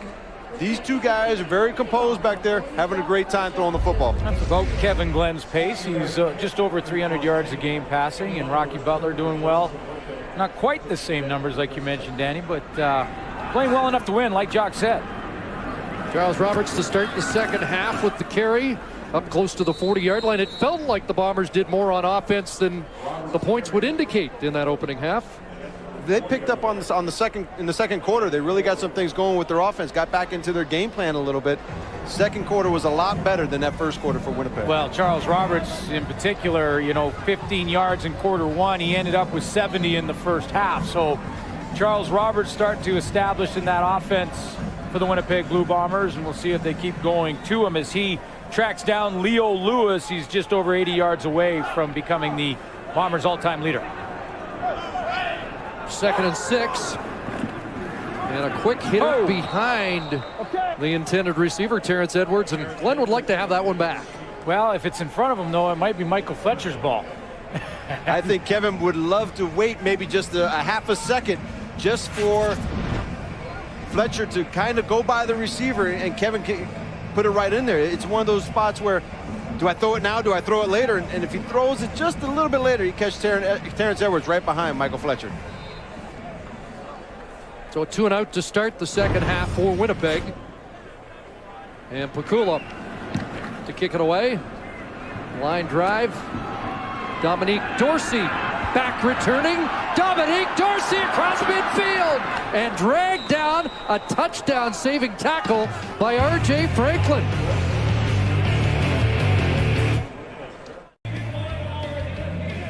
$33-yard punt return by Dominique Dorsey has set up the Argos their best start position for any drive in this game at the 46 of Winnipeg.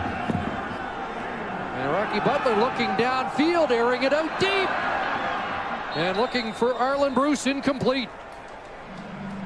Let's go back to that return that set up this good position for Rocky Butler by Dominic Dorsey, and he's going to get a little help from his friend right here, and that is Byron Parker. And watch how patient Byron Parker is. He lets Greg Bierman take a side, then he just gets him out of the way of that the first guy down the field. He just gets Bierman just out of the way for Dominic Dorsey, and he picks up the big yards because of it. Special teams can help out Toronto offense a lot by giving them these short fields, get them already in field goal range, but have the opportunity to try to go down and try to get the touchdown. 2nd and 10. Butler steps up and overthrows Arlen Bruce, who drew a crowd. Kyrus Hebert he stopped about midfield because he was going for the hit or the ball, but someone was going down there. He had his eyes right on him, ready to make one of those highlight shots. And for a receiver, you never want that ball too high. You don't want to have to stretch out everything. And Butler just cranked it, got it going a little too high, and Kyrus Hebert was ready to let it go. Okay, he made a 51-yarder at the end of the first half. This would have been from 53. But Prefontaine is on to punt. You playing field position because it's early third quarter, or are you? I think pinball is definitely playing field position. Trying to pin Winnipeg back in their corner. Let's get 2 plays and out on defense. Get the ball right back at midfield.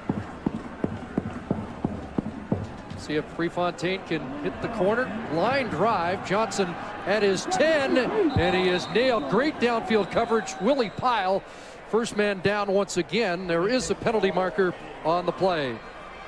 Give us a chance to remind you to tune in to TSN Monday morning as a 35-year rivalry is renewed when Canadian juniors take on Russia.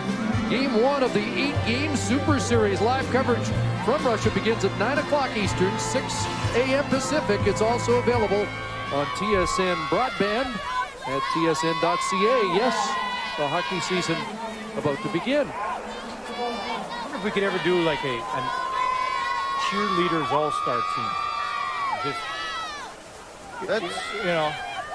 You bring up an interesting question. Very interesting question. That would, you go along the league, and I mentioned Super Series, and he immediately goes right to the cheerleaders. Well, I think they're going to be watching the Super Series. They were over there excited about the Super Series, but penalty on the Bombers, and they have to start at their 5, and Terrence Edwards with a catch right in front of Chuck Winters. Well, this is where they started to end the half, and remember, we had the debate going on about Doug Barry's decision to either give up the safety or punt the football away. Now, he elected to punt it in that situation, ended up giving up 3. Now, it was a long field goal by Prefontaine for that to happen. If he doesn't and gives up the safety, he gives him 2. Now, if they don't get the first down here, it's a different time in the game. Likely he gives up the 2 and saves the field position. You really politicking for you being right and us being wrong. He's working it, isn't he? If this ends up in a 1-point game, don't think I won't bring it up again either. Big pressure. Kevin Glenn nailed as he delivered. And O'Neal Wilson with a catch. near the first down stick. Wow, big forward progress there. Kevin Glenn wants a penalty. He really took a lick.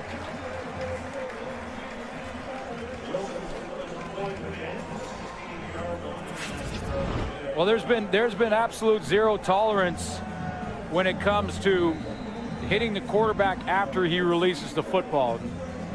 And tonight we've seen this happen once on either side now. Yeah, it might be even out. Now we might start getting the calls the way they needed to be. But that was, again, high up on the quarterback's head. And that's a zero tolerance area. Big first down, however, and Glenn, that quick hitter again. And another first down. Milt Stegall with the catch, getting them out of that hole with a 14-yard grab. I loved what Matt Dunnigan said before the game about Milt Stegall and his record, and he was honored before the game and given a whole bunch of gifts by the city and everything. He said Milt Stegall is pure, and that's why it's a special. He's a pure athlete. He trains, he looks after his body, he takes care of himself, and that's why he's been able to be so good for so long. But I think it's the perfect word, pure, in today's day and age. Third catch of the game for Milt. And now Roberts to work, and whoa, he took a late hit but kept going, which reminds me of what Pinball Clements said yesterday. The reason Clements likes Roberts is because even at 5'6", he's the biggest, baddest dude on the field. At least that's the attitude he brings. He's so strong in his lower body. His legs, just when he gets in contact, it's really not the first contact that takes him down. He takes a bunch of guys with him. He's just that type of running back that's very durable. He's going to get you the positive yards. Over 100 games in the CFL, he's missed only 2. Took a shot there from Kenny Wheaton, but kept moving forward and ends up with 8, 2nd and 2.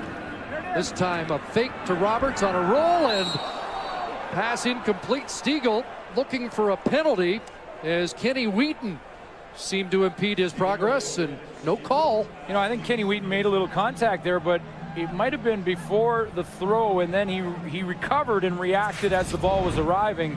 It looked kind of clean. There was a little bit of contact. Yep. See, you as a defensive back, former defensive back, you say that was a little contact? That's just a little bit of contact. It's a brush. That looked like a hook. No, that was just took a lot on that. That was just like a nice handshake is what that was. It was just, I'm here. Bakula off the side of his foot, the flag down. Around Bakulas having a tough night. Oh, is he ever? Let's find out what the penalty marker's all about. Fans getting on the man who has replaced Troy Westwood. We have to take a break. We'll sort it out when we return.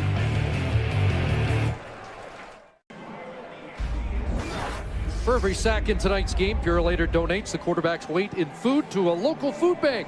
Purolator, the official courier of the CFL, tackling hunger across Canada.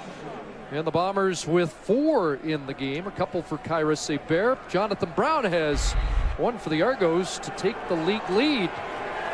Has sacks in 6 of his 8 games so far. All day, all night, baby. JB's been making noise. First down, Argonauts.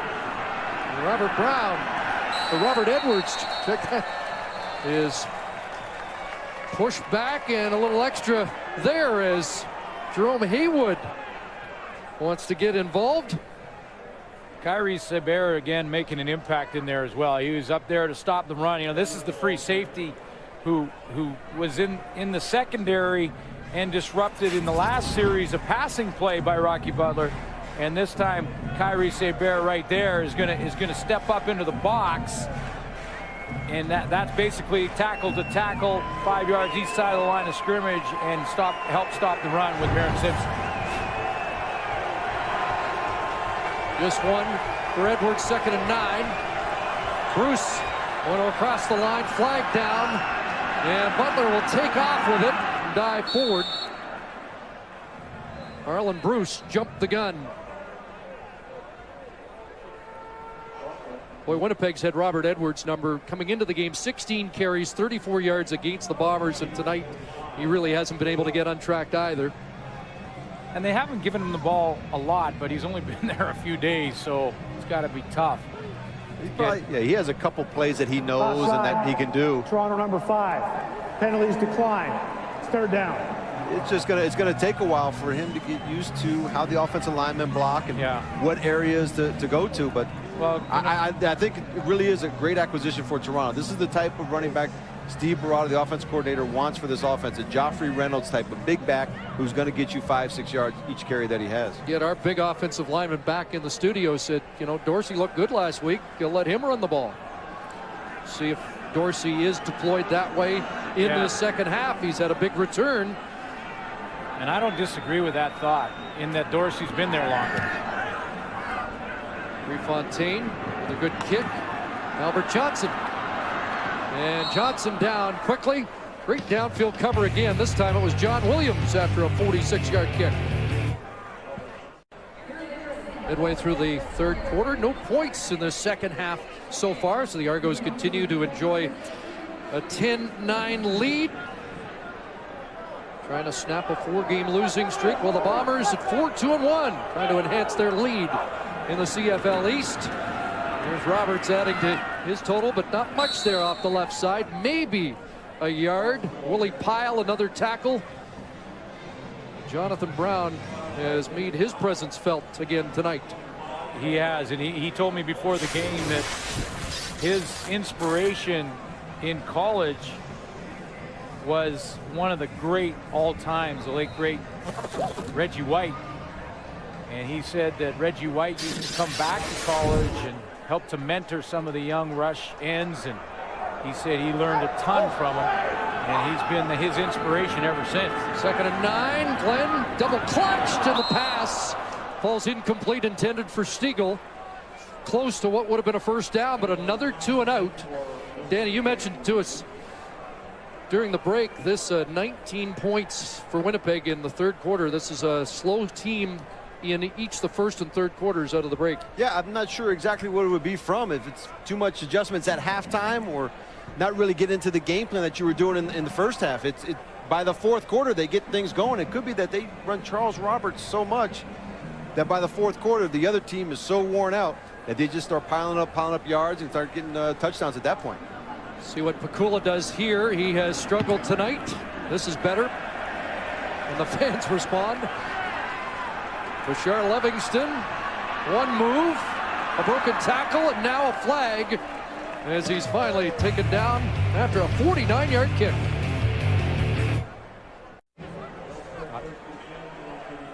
Holding call against Raymond Fontaine. Takes the ball back to the Argo 34. Rocky Butler at the controls. Butler, 5 years as Saskatchewan Roughrider, but said yesterday he never got a chance to play here in Winnipeg. Here's Edwards kicking it outside. There's his best run so far tonight, close to 8 for Robert Edwards. Talked to Robert and talked to Terrence before the game, and Robert Edwards was, you know, Terrence, his brother, was saying to me that in Montreal, he didn't really get an opportunity this year.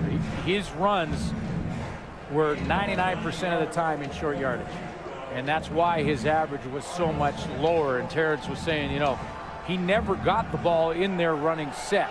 It was almost predetermined. Now, Jared Payton has done a nice job in taking that job away, but I'm going to get the same opportunity. Here's where Edwards will be of such value. 2nd and short, head down, but up against a stout front four, and that's a pretty good battle, and he's going to get tossed back. Let's see where they mark forward progress. And Terrence had all kinds of nice things to say about his brother until we asked about who was the better basketball player, and then we found out really what he thought of his big brother. Yeah, Danny, I went through the skills. I said, so Terrence, who's the best shooter? Me. Like automatically, when you go to the, you know, when you put the ball on the floor and you're taking it to the hoop, who can drive better? He said, oh, that's hands down me. Who jumps high? Well, that's me. I said, well, what does Robert have? I mean, come on, he's got something. And he said, yeah, he used to muscle me down underneath the hoop and then turn around and lay it up.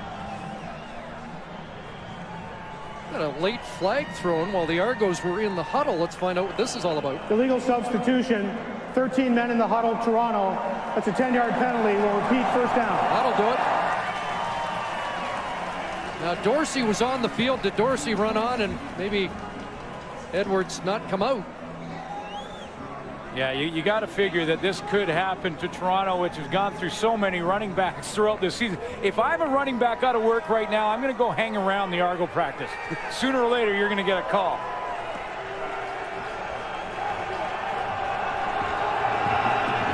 So it's 1st and 20. And here's Arlen Bruce on the hitch, and that's not going anywhere. Doug Brown from the nose tackle makes the stop. I mentioned the second comeback for Robert Edwards because his first one, devastated by that injury, and I know it's a story that's been told, but you know, he almost lost his leg and came back, played again in the NFL, and that was comeback number 1, and this may be comeback number 2 for him. It's a very humbling experience to have an injury and come back for it, but it's even more humbling to know that a team doesn't want you, but somebody else does. You know, it makes you a little more hungrier, and Robert Edwards has the opportunity with the Toronto Argonauts. 2nd and 17, 5 receivers set. Butler backpedaling, sets up the screen. And here's Edwards. And he is brought down short of the first down. Cam Hall finishes him off. Well, we talked to brother Terrence yesterday about that devastating injury and an eerie foreshadowing that the family got that something was terribly wrong. When he got hurt, it kind of tore the family up a little bit. My parents have a big poster in their house of Robert right in the living room. And they were just sitting there, and the poster fell off the wall. And they just sitting there, it never fell. And like 5-10 minutes later, they got the call. They're saying that Robert has hurt himself. And they left it on the floor with the mirror broke for maybe 2 years until Robert started playing. And when he started back playing in Miami, or when he went back to New England, they put it back up because they knew that he was going to continue his career. Well, much has been said about that terrible injury. Never heard that story before. That is unreal. I mean, that is eerie. That's Twilight Zone kind of stuff. And for the parents to not fix it until Robert was fixed. And, you know, I think he's got a lot of football in him, Danny. I really believe that Robert Edwards is going to be hungry. He's going to learn this offense. And I think Jim Pop would agree with me in Montreal that he's going to be a force to be reckoned with. Exactly. I totally agree with you. Robert Edwards, it's nice for Toronto to just to go on the street and find a Eastern All-Star sitting around. You know, hey, why don't you come to our backfield? And Robert Edwards is going to show that he can be a back in the CFL. Bombers go to work. Kevin Glenn over the middle, and he's got Milt Stegall for a first down. Orlando Steinauer the tackle. Steinauer was in that gray area to go for the ball or to go for the hit. And because of the gray area, he hesitated just a split second and then just made the tackle, which was a safe play. But Steinauer, more than not, will take this ball. He steps up nicely. You'd see him just at the top of your screen. And then he just hesitated a second, and then he's there to make the tackle. Just enough for Kevin to put that ball in. He waited for Stegall to come in back of the linebackers, find that hole. But like you said, Steinauer just hesitated. Wasn't able to get there to make the play. Best offense, yards wise against a stingy defense. Up top! Chuck Winters went up and knocked the ball away. Terrence Edwards looked like he was in behind the Argo defense. Chuck Winters has fought his way into the starting lineup over the last few years. He's been played as a special team stalwart for years and years. He got a few starts over the last couple, but he's really solidified. This is 5th straight. And what a big play, because Steinauer had been pulled out of the middle. He didn't really have a lot of help. Now, Kevin Glenn did a great job moving Steinauer to the left and came back. And give Chuck Winters a lot of credit. You're out there on the island, 40, 50 yards downfield. You got to make the play or it's a touchdown. And he came up and made the play. Winters displaced Khalil Carter in that starting secondary for the Argos. Here comes the rush, and they get it away, incomplete. Stegall couldn't hang on with Kenny Wheaton there. And Kevin Glenn took another jolt, and the fans looking for flags. Well, they want it because remember the last time Kenny Wheaton and Stegall tangled, and it was a little bit of a grab. I didn't think it was much. Danny Mack thought it was a little bit more. But the fans thought there was a bit of a grab here as well. No safety in the middle. Stegall's trying to get there. Nice timing by Kenny Wheaton. That's perfect timing on a defense for a defensive back. That ball gets there. You swipe your hands through. They knock that ball away from that receiver. No penalty. No penalty. That was clean. That was clean. Last one, not so much. Not so much. Okay. Picola, high kick. And Dorsey with the return. Check that, Arlen Bruce! And Arlen Bruce caught from behind. Fred Reed with the tackle, but another big return by the Argos.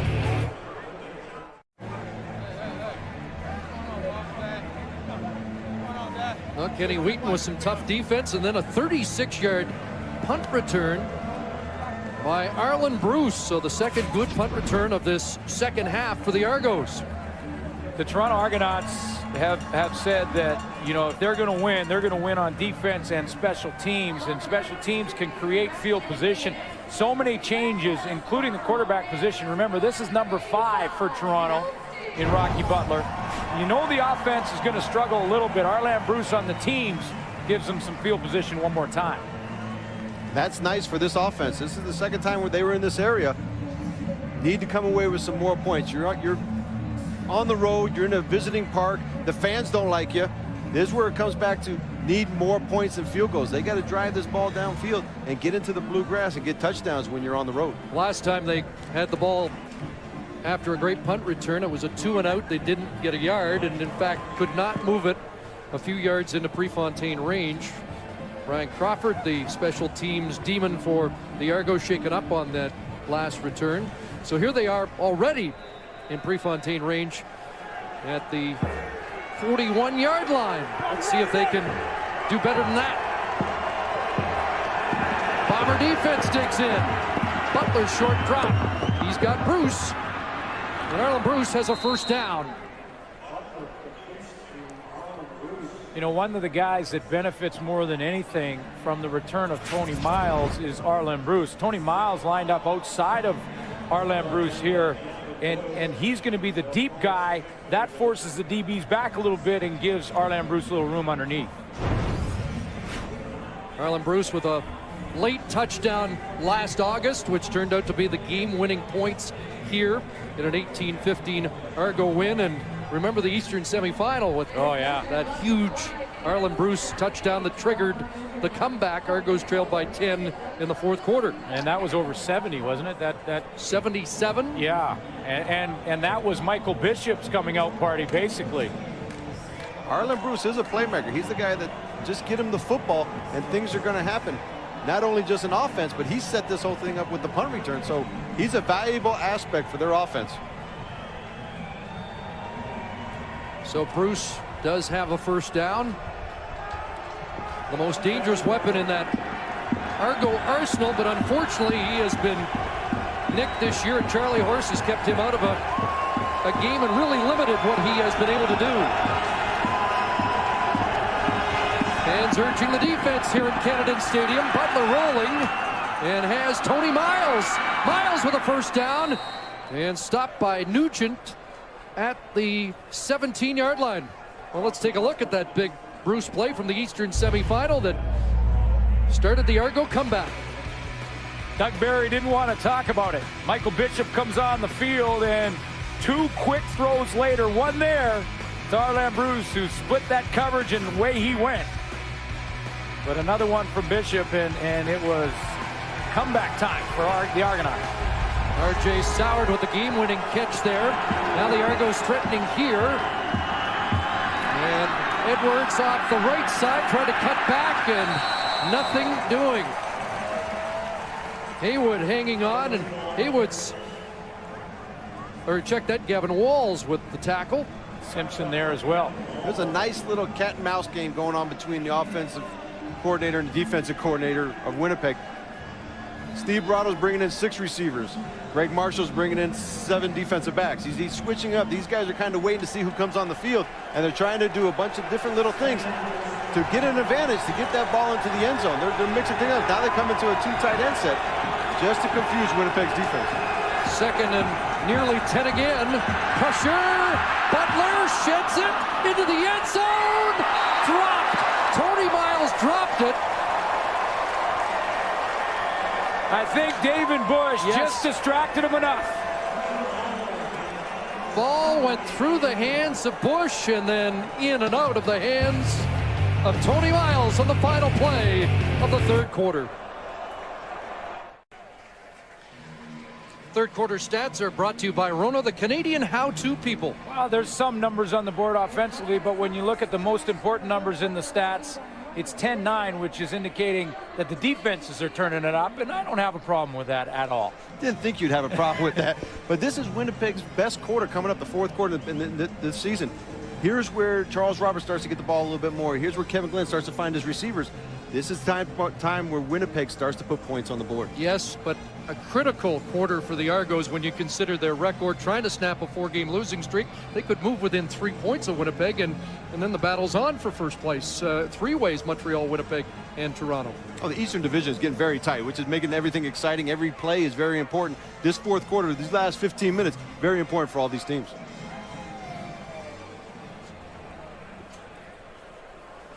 So we start the fourth quarter with Prefontaine looking at a 25-yard field goal attempt, and Prefontaine puts it through. So it is a 4-point Argo lead. 13-9 as we head down to the sidelines and rejoin Sean Churchill. Thank you very much, Chris. Of course, Charles Roberts is chasing a 41-year-old record, Leo Lewis's record, franchise rushing record. He's just 73 yards away from reaching that Legends mark. Guys? And most of Charles Roberts' yards are usually in the third quarter, fourth quarter, second half, and so it's not out of reach. Well, it's not, because now he's inside of 100 yards. He's basically one play away. If he can rip one big one off, he's got a chance to get it tonight.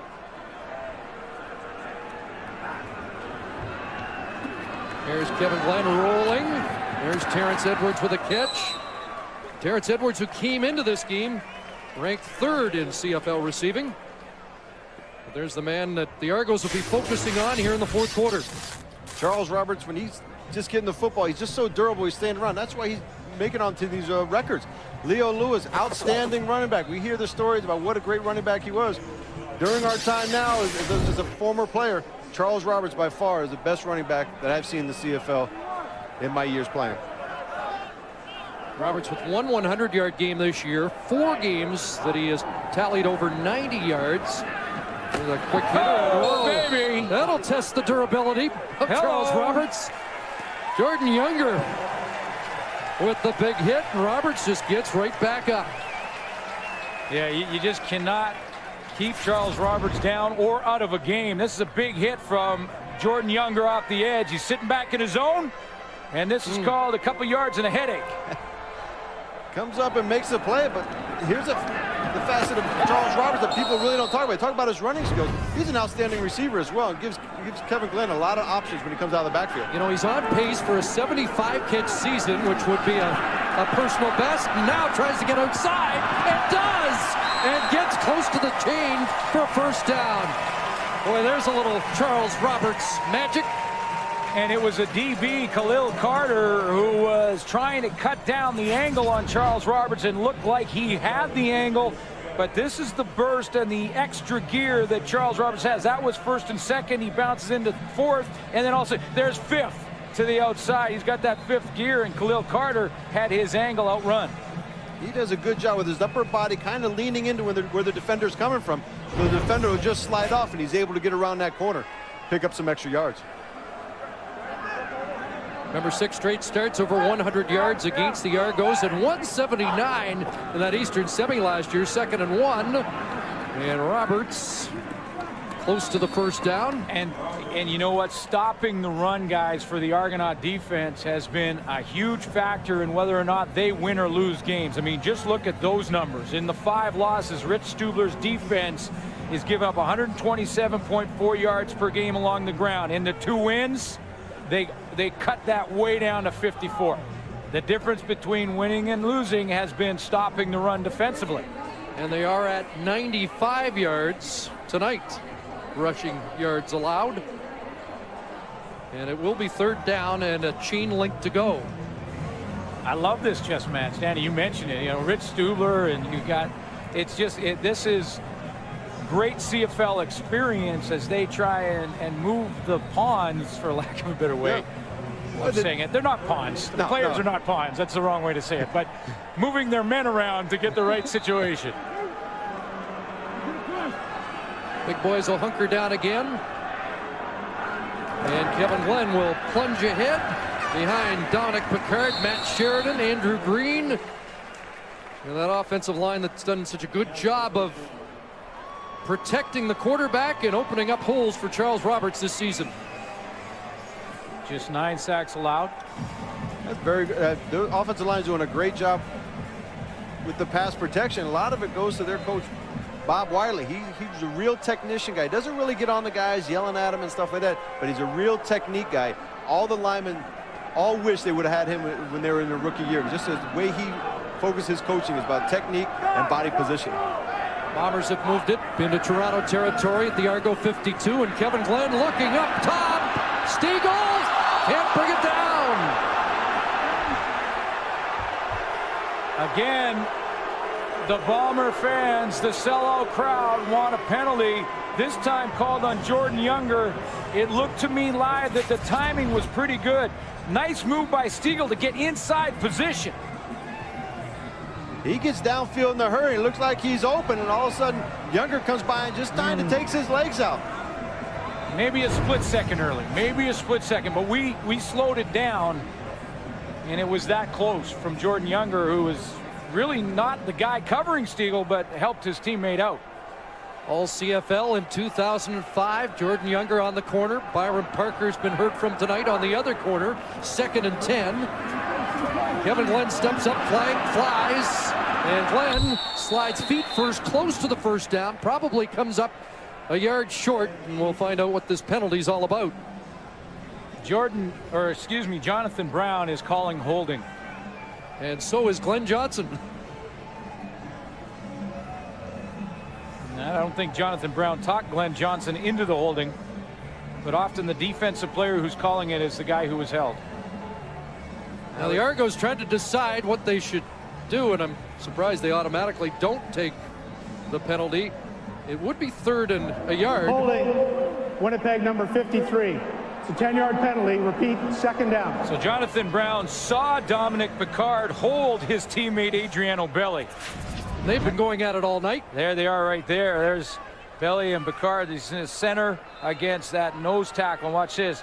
Inside move by Belli, and he gets tackled from behind. Nice hand sweep by Belli. He's got the quick hands, gets Dominic Picard's hands off him, gets by him. Dominic has only one thing to do, and that's go ahead and tackle him. And from a quarterback standpoint, that's a good hold. We don't want to take all those hits like that.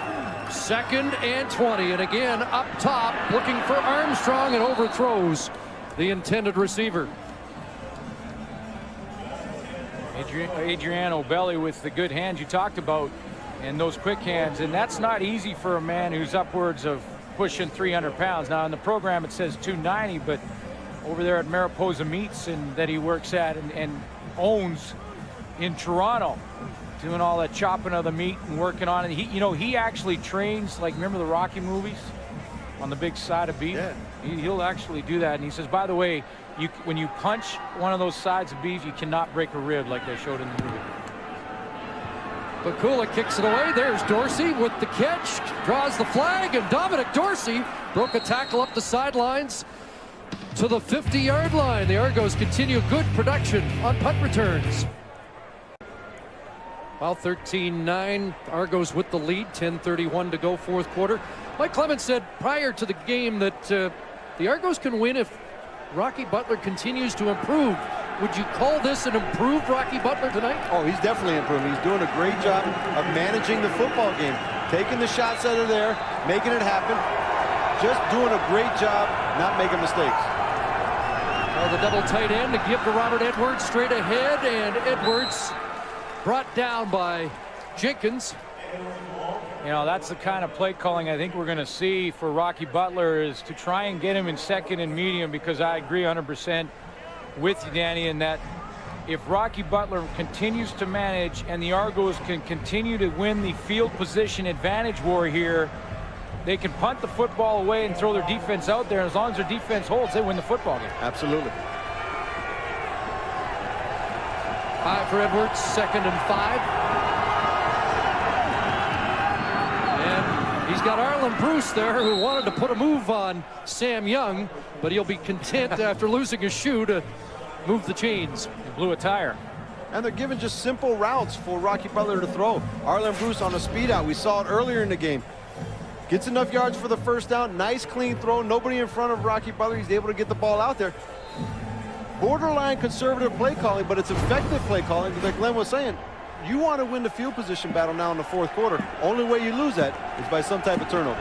Well, he's only been in camp 4 weeks. Does he have any choice but being borderline conservative? Here's Dorsey bouncing off first contact, maybe an extra yard before Gavin Walls takes him down. Yeah, and the other thing about that short passing game, we saw that last throw to Arlen Bruce on the quick out with the changes in the Winnipeg secondary. You know, the Bombers in the secondary do not have an interception in 7 games and now 3 quarters. And Kyrie Seber with one, but he was a linebacker at the time. Now, that means that Rocky Butler can feel more confident with that quick out game and throwing that ball to the sideline. Brad wants to stop at 2nd and 7.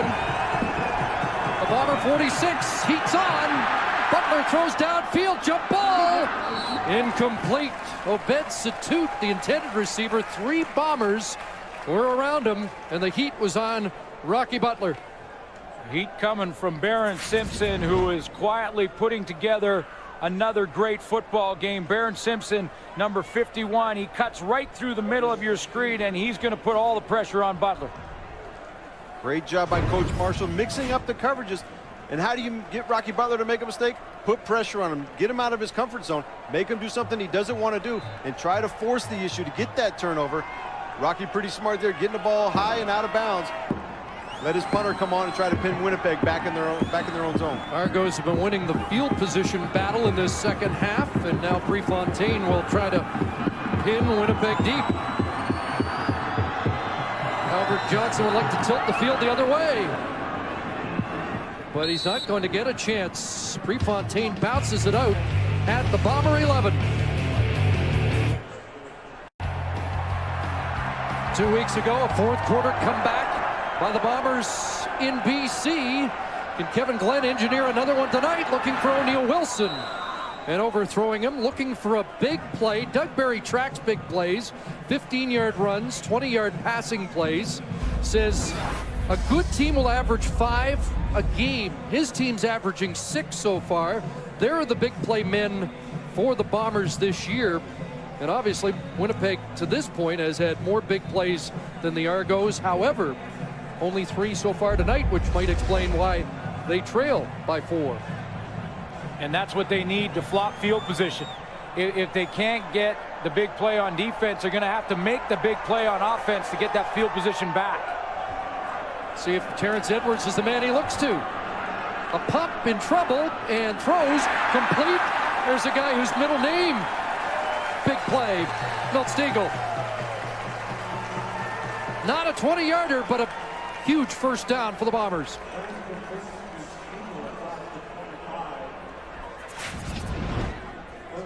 There's Milt Stegall right there. The inside receiver is Jordan Younger out there on the corner, and Kenny Wheaton try to get the jam on him, and Stegall's just going to work himself open in the zone. Kevin being very patient in the pocket, wanted to throw it right away. Somebody was there. He slid a little bit, slid with Milt Stegall, found the open area. Big play to keep that ball in their hands. 1st and 10. Play fake to Roberts, and a completion over the middle.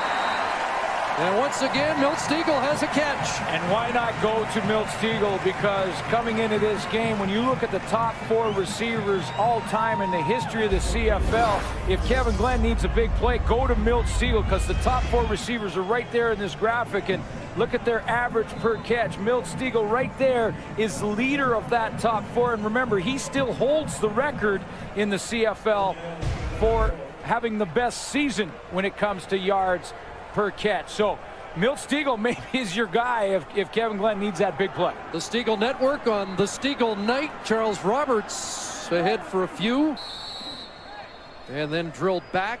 Well, they named a street after him today. Milt Stegall Drive. There was the Milt Stegall Drive for the record-breaking touchdown a few weeks ago in late July. Will we get another Milt Stegall drive here for a go-ahead touchdown? And Kevin Glenn knows that Milt Steagall's his meal ticket. He's the guy to go to. He opens up so many areas in that Toronto secondary, not only for himself, but for the other receivers as well. And if guys start keying on Milt Stegall, that's going to open up Armstrong. That's going to open up Edwards, and Kevin Glenn knows that. And attention, Alan Pitts. Milt Stegall's 720 yards behind you now for the all-time receiving lead. Oh, there are flags. Yeah. Steinauer with contact on R.J. Franklin. And about 30,000 referees made that call in a hurry. And it'll be called pass interference, I believe, because the football was in the air, although it was coincidental contact by Orlando Steinauer. It didn't even look like he saw Franklin come in there and he just bumped into him, but it was while the ball was in the air. Pass interference, Toronto number 21. First down.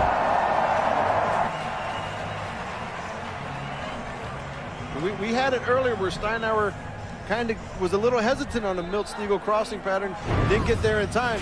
This time he kind of anticipated a little bit earlier, but almost too early. Got there, made the contact with the receiver. Referee's going to throw that every time. Bombers again following the form chart, slow in the third quarter, heating up in the fourth, and there is Milt Stegall. Willie Pyle brings him down, but it's another big play for Milt Stegall. The legend continues to grow for Milt Stegall, as we have yet another Milt Stegall type drive. Nice toss by Kevin Glenn, just over the outstretched hands of Kevin Iben. Drop it in there to Milt Stegall. 52nd career 100-yard night, 24 on the catch. And a first down, and Adriano Belli out of the blocks too quickly. He's trying to get this one charged to Picard as that little rivalry continues. Picard's saying it's going the other way. Offside, Toronto number 78. 5-yard penalty, repeat, first down. And right now, the demeanor of the Toronto Argonauts after that penalty just went right down to the gutter. They all have their hands on their waists. They're all kind of head down. This drive right now has really brought the whole emotion of the Toronto Argonauts right down into the toilet store. 1st and 5 from the 22. Charles Roberts straight ahead into the awaiting arms of, you know, it's completely a game. Adriano Belli, what's the matter? It's completely a game of momentum. Is there really a store that just sells toilets?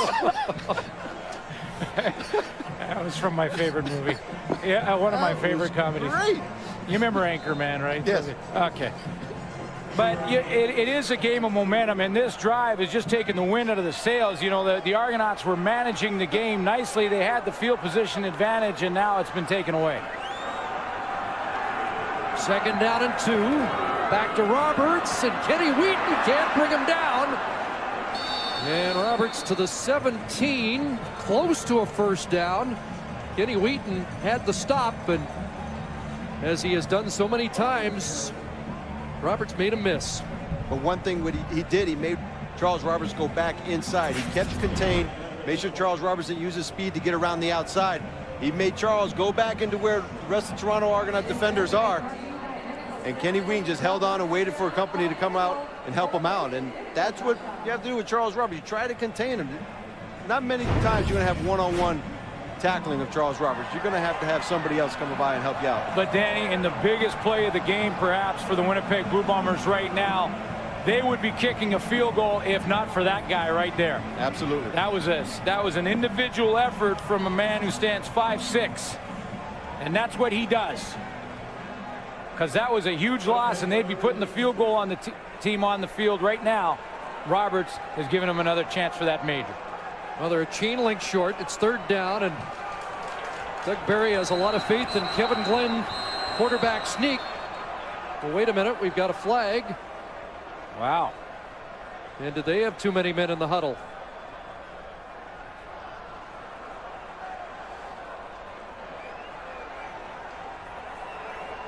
Or is this a time count? Let's find out. Procedure.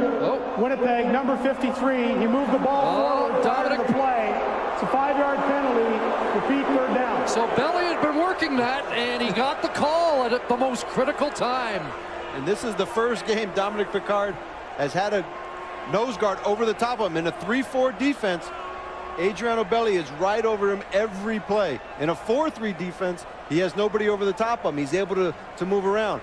But somebody like Adriano Belli is working him the full 60 minutes, and it paid off in the last 3 minutes to get a penalty. Huge penalty, forces, instead of a 3rd and inches quarterback sneak, Rob Pakula has to come on. It's been a tough night. He has missed from 27, now from 29 to get Winnipeg within 1. And Pakula splits the uprights. It's a 1-point game, and the 3-minute warning given to the benches here at Canada Stadium.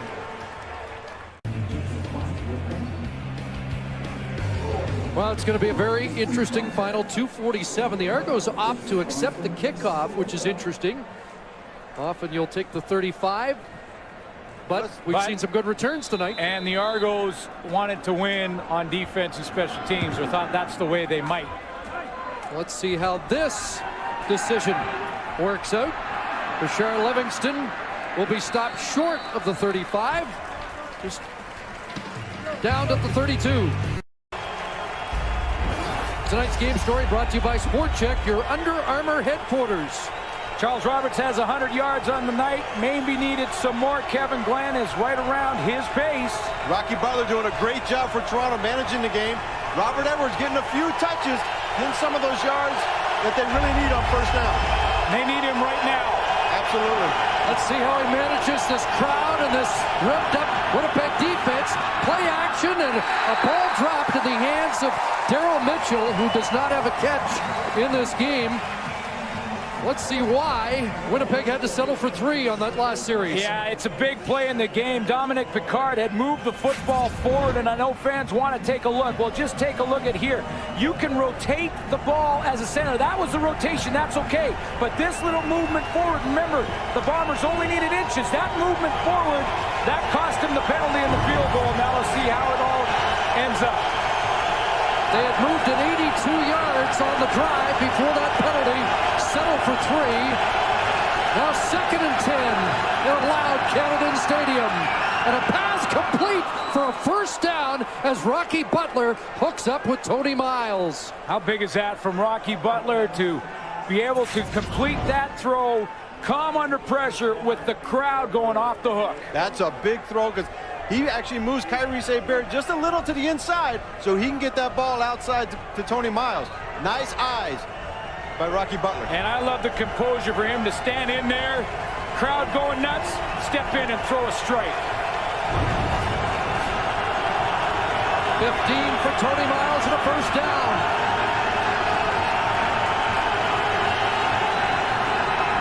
Dorsey straight ahead, and there's nothing there.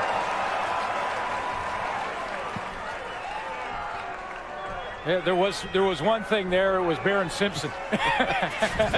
He seems to be everywhere. Yeah, and Barron Simpson in his last 3 games coming into this one tonight, 23 tackles, 25 hits, 2 sacks, 1 interception, and he's all over the place again tonight. Number 1 tackler in the Canadian Football League, came in with 54. Greg Marshall said he's just an old school run stopper. It's a big down. 2nd and 8. Crowd telling you how big this play is. Rocky rolls, throws, and nearly picked off. Sam Young got a hand on it. And the Argos will have to kick it away. Well, Rocky Butler's going to use full roll to his right, try and get outside and get into the corner here, but the problem with that is it eliminates a few receivers on the backside. Sam Young flew over there with the roll and got his hand on it. Also what it does, it stops the clock. This is double benefit for Winnipeg. Stops the clock and they're getting the ball back. Plenty of time left on the clock to move it downfield and get in scoring range. Danny, the one thing that surprised me tonight, Rocky Butler, who beat the Bombers back in Labor Day 2002, 3 touchdowns, running the ball, he hasn't taken off. That used to be his best asset. Absolutely. That throws in a different aspect for their offense, and we just haven't seen that tonight from Rocky Butler. Prefontaine with the high kick. Albert Johnson, 16-yard line. Straight ahead to the 20. And Michael O'Shea, one of the first men downfield. 99 seconds on the clock. Kevin Glenn to work. And a pass incomplete. Intended for Milt Stegall. We remind you it's a 1-point game, and late in the first half, there was a decision to give up a safety or kick away and risk a field goal. Yeah, there was a big decision, especially up here in the booth. Me and you kind of went with kick it, let your defense come on the field. Not kind of, that's exactly what we went with. And I went with give up the safety and 2 points because you're given automatic field position, and that 1 point looms large right now. Now Kevin Glenn has the ball and a chance. We'll see. To get us off the hook. 2nd and 10. Glenn, and he has a connection with Armstrong. But it sets up to a first down. Sorry, Chris, the perfect finish, doesn't it? I mean, one of the most prolific offenses in the game so far this season, with Kevin Glenn at the controls against the best pass defense so far this season in the game in the Toronto Argonauts, with 1:31 on the clock and a point separating these two teams. And huge implications. The Bombers can leave the Argos 7 points behind, but this could be a turning point in the Argos season should they snap a 4-game losing streak. Big first down measurement, and it is a Winnipeg first down. Best against the best to decide the outcome. This is great. This is what we want in the last minute and a half, is to have the 2 best teams at what they do very well is the passing game. One throws it well, one defends it well. Outstanding setup right here. At the 32. 1st and 10, Kevin Glenn. And he's got a completion. And a big move, Milt Stegall. The one-handed shake and bake. Oh, come on. How good is that? That baby was sick. That move in the open field was just sick by Milt Stegall. Nice crafty move by Milt Stegall. Throwing out the dead leg there. Unsure which way he's going to go. Throws the ball out as well. Oh, baby. Nice move by a veteran. Left Khalil Carter grasping for air. The 8th catch, 132 yards. Kind of thought that was intended for Charles Roberts, but it was Stegall's football all the way.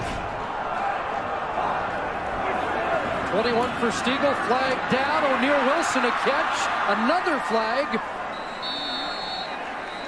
As O'Neal Wilson wrestled down at the Argo 50-yard line. First one, I believe Stegall was offside for the Winnipeg Blue Bombers on the short side of the field. It looked like he got up there a little too close. That reaction sort of verifies that thought. I'm not sure about the second flag. And maybe they were the same. The one in the backfield. Let's find out. Kevin Glenn didn't like the call. 64 seconds on the clock. Offside, Winnipeg, number 85. Major foul, roughing the passer, Toronto number 35. The net 10 yards, first down. They've let it go a little bit tonight, but not now. Finally called it about minutes ago. Kevin taking the shot. He took a shot from Kevin Ivan. And the referee was right there to get the call. But that's a huge penalty, because Stegall being offside would have put the Bombers in a bind and on a field goal range. That nets out to benefit the Bombers. Remember, Troy Westwood not available, out with a hamstring injury. He has a longer leg than Rob Pakula, whose range might be about 47, 48. Won't matter. Milt Stegall has got him a lot closer than that.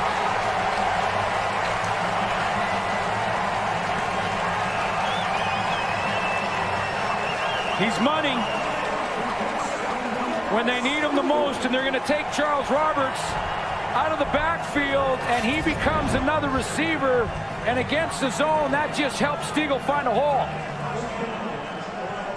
Milt Stegall wraps right around the linebackers and finds that open spot, and Kevin throws a strike. And here, just previous, this was the hit that put them in that position from Kevin Ivan. Questionable, but that was the penalty.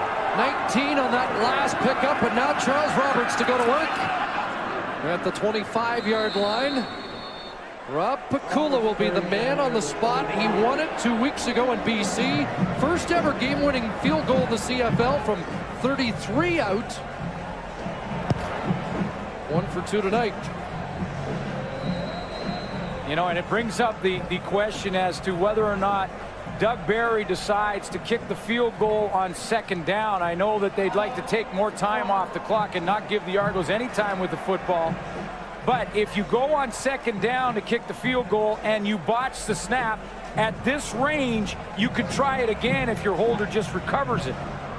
Now, I know a lot of coaches would like to take as much time off the clock and just finish the game with the last play of the game. And Toronto's trying to stop that by using a timeout here to make Winnipeg make a decision how they're going to approach this 2nd and 6 situation. Are they going to go out and they're going to throw the ball, or are they going to run it to keep the clock going? And like you said, have a kick come right at the very end of the game. Boy, a throw would be risky now, wouldn't it? It would be very risky, yeah. 2nd and 8. The ball at the 26. Roberts right side. Broke a tackle and stumbles for valuable yardage down to the 20. He's short of the first down, but he gets Pakula a little closer. I love the pat on the back. Watch right here from Kevin Glenn as he gives the ball to Charles Roberts. Watch what he's going to do. He's going to give the ball to him and go get him, buddy. Little pat on the back with the left hand, says, hey, you do it all the time. I'm giving the rock to you. You go ahead and get it done. And Roberts almost gets the first down on his own, but he's taking a ton of pressure off Pakula. And isn't this how the Bombers beat you? They got Charles Roberts over 100 yards. They've got Milt Stegall lighting it up again, 9 catches. By the way, Milt Stegall has taken the league lead in receiving. The old guy at 37 still got plenty of football left.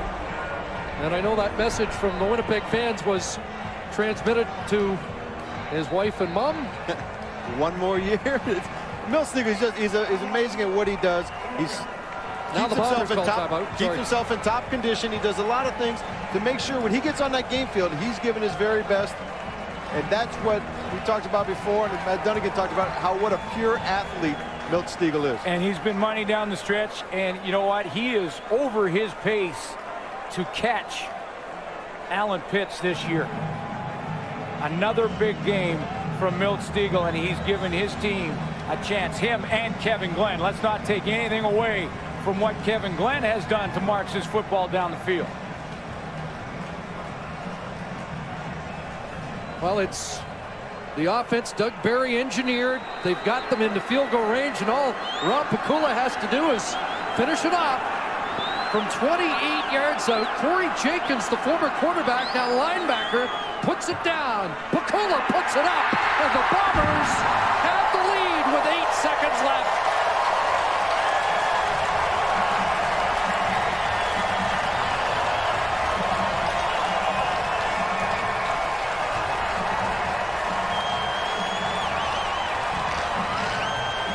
Had been a long night, but Rob Pakula can savor this now. A bad night can all go away on one play. And it just did for Pakula.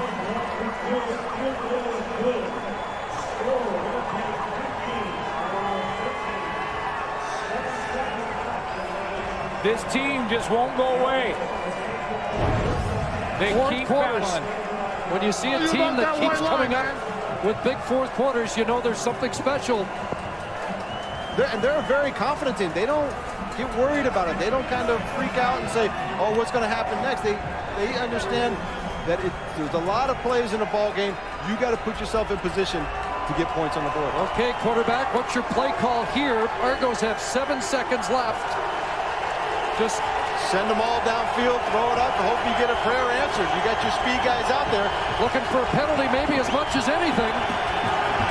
Rocky Butler getting ready to air it out.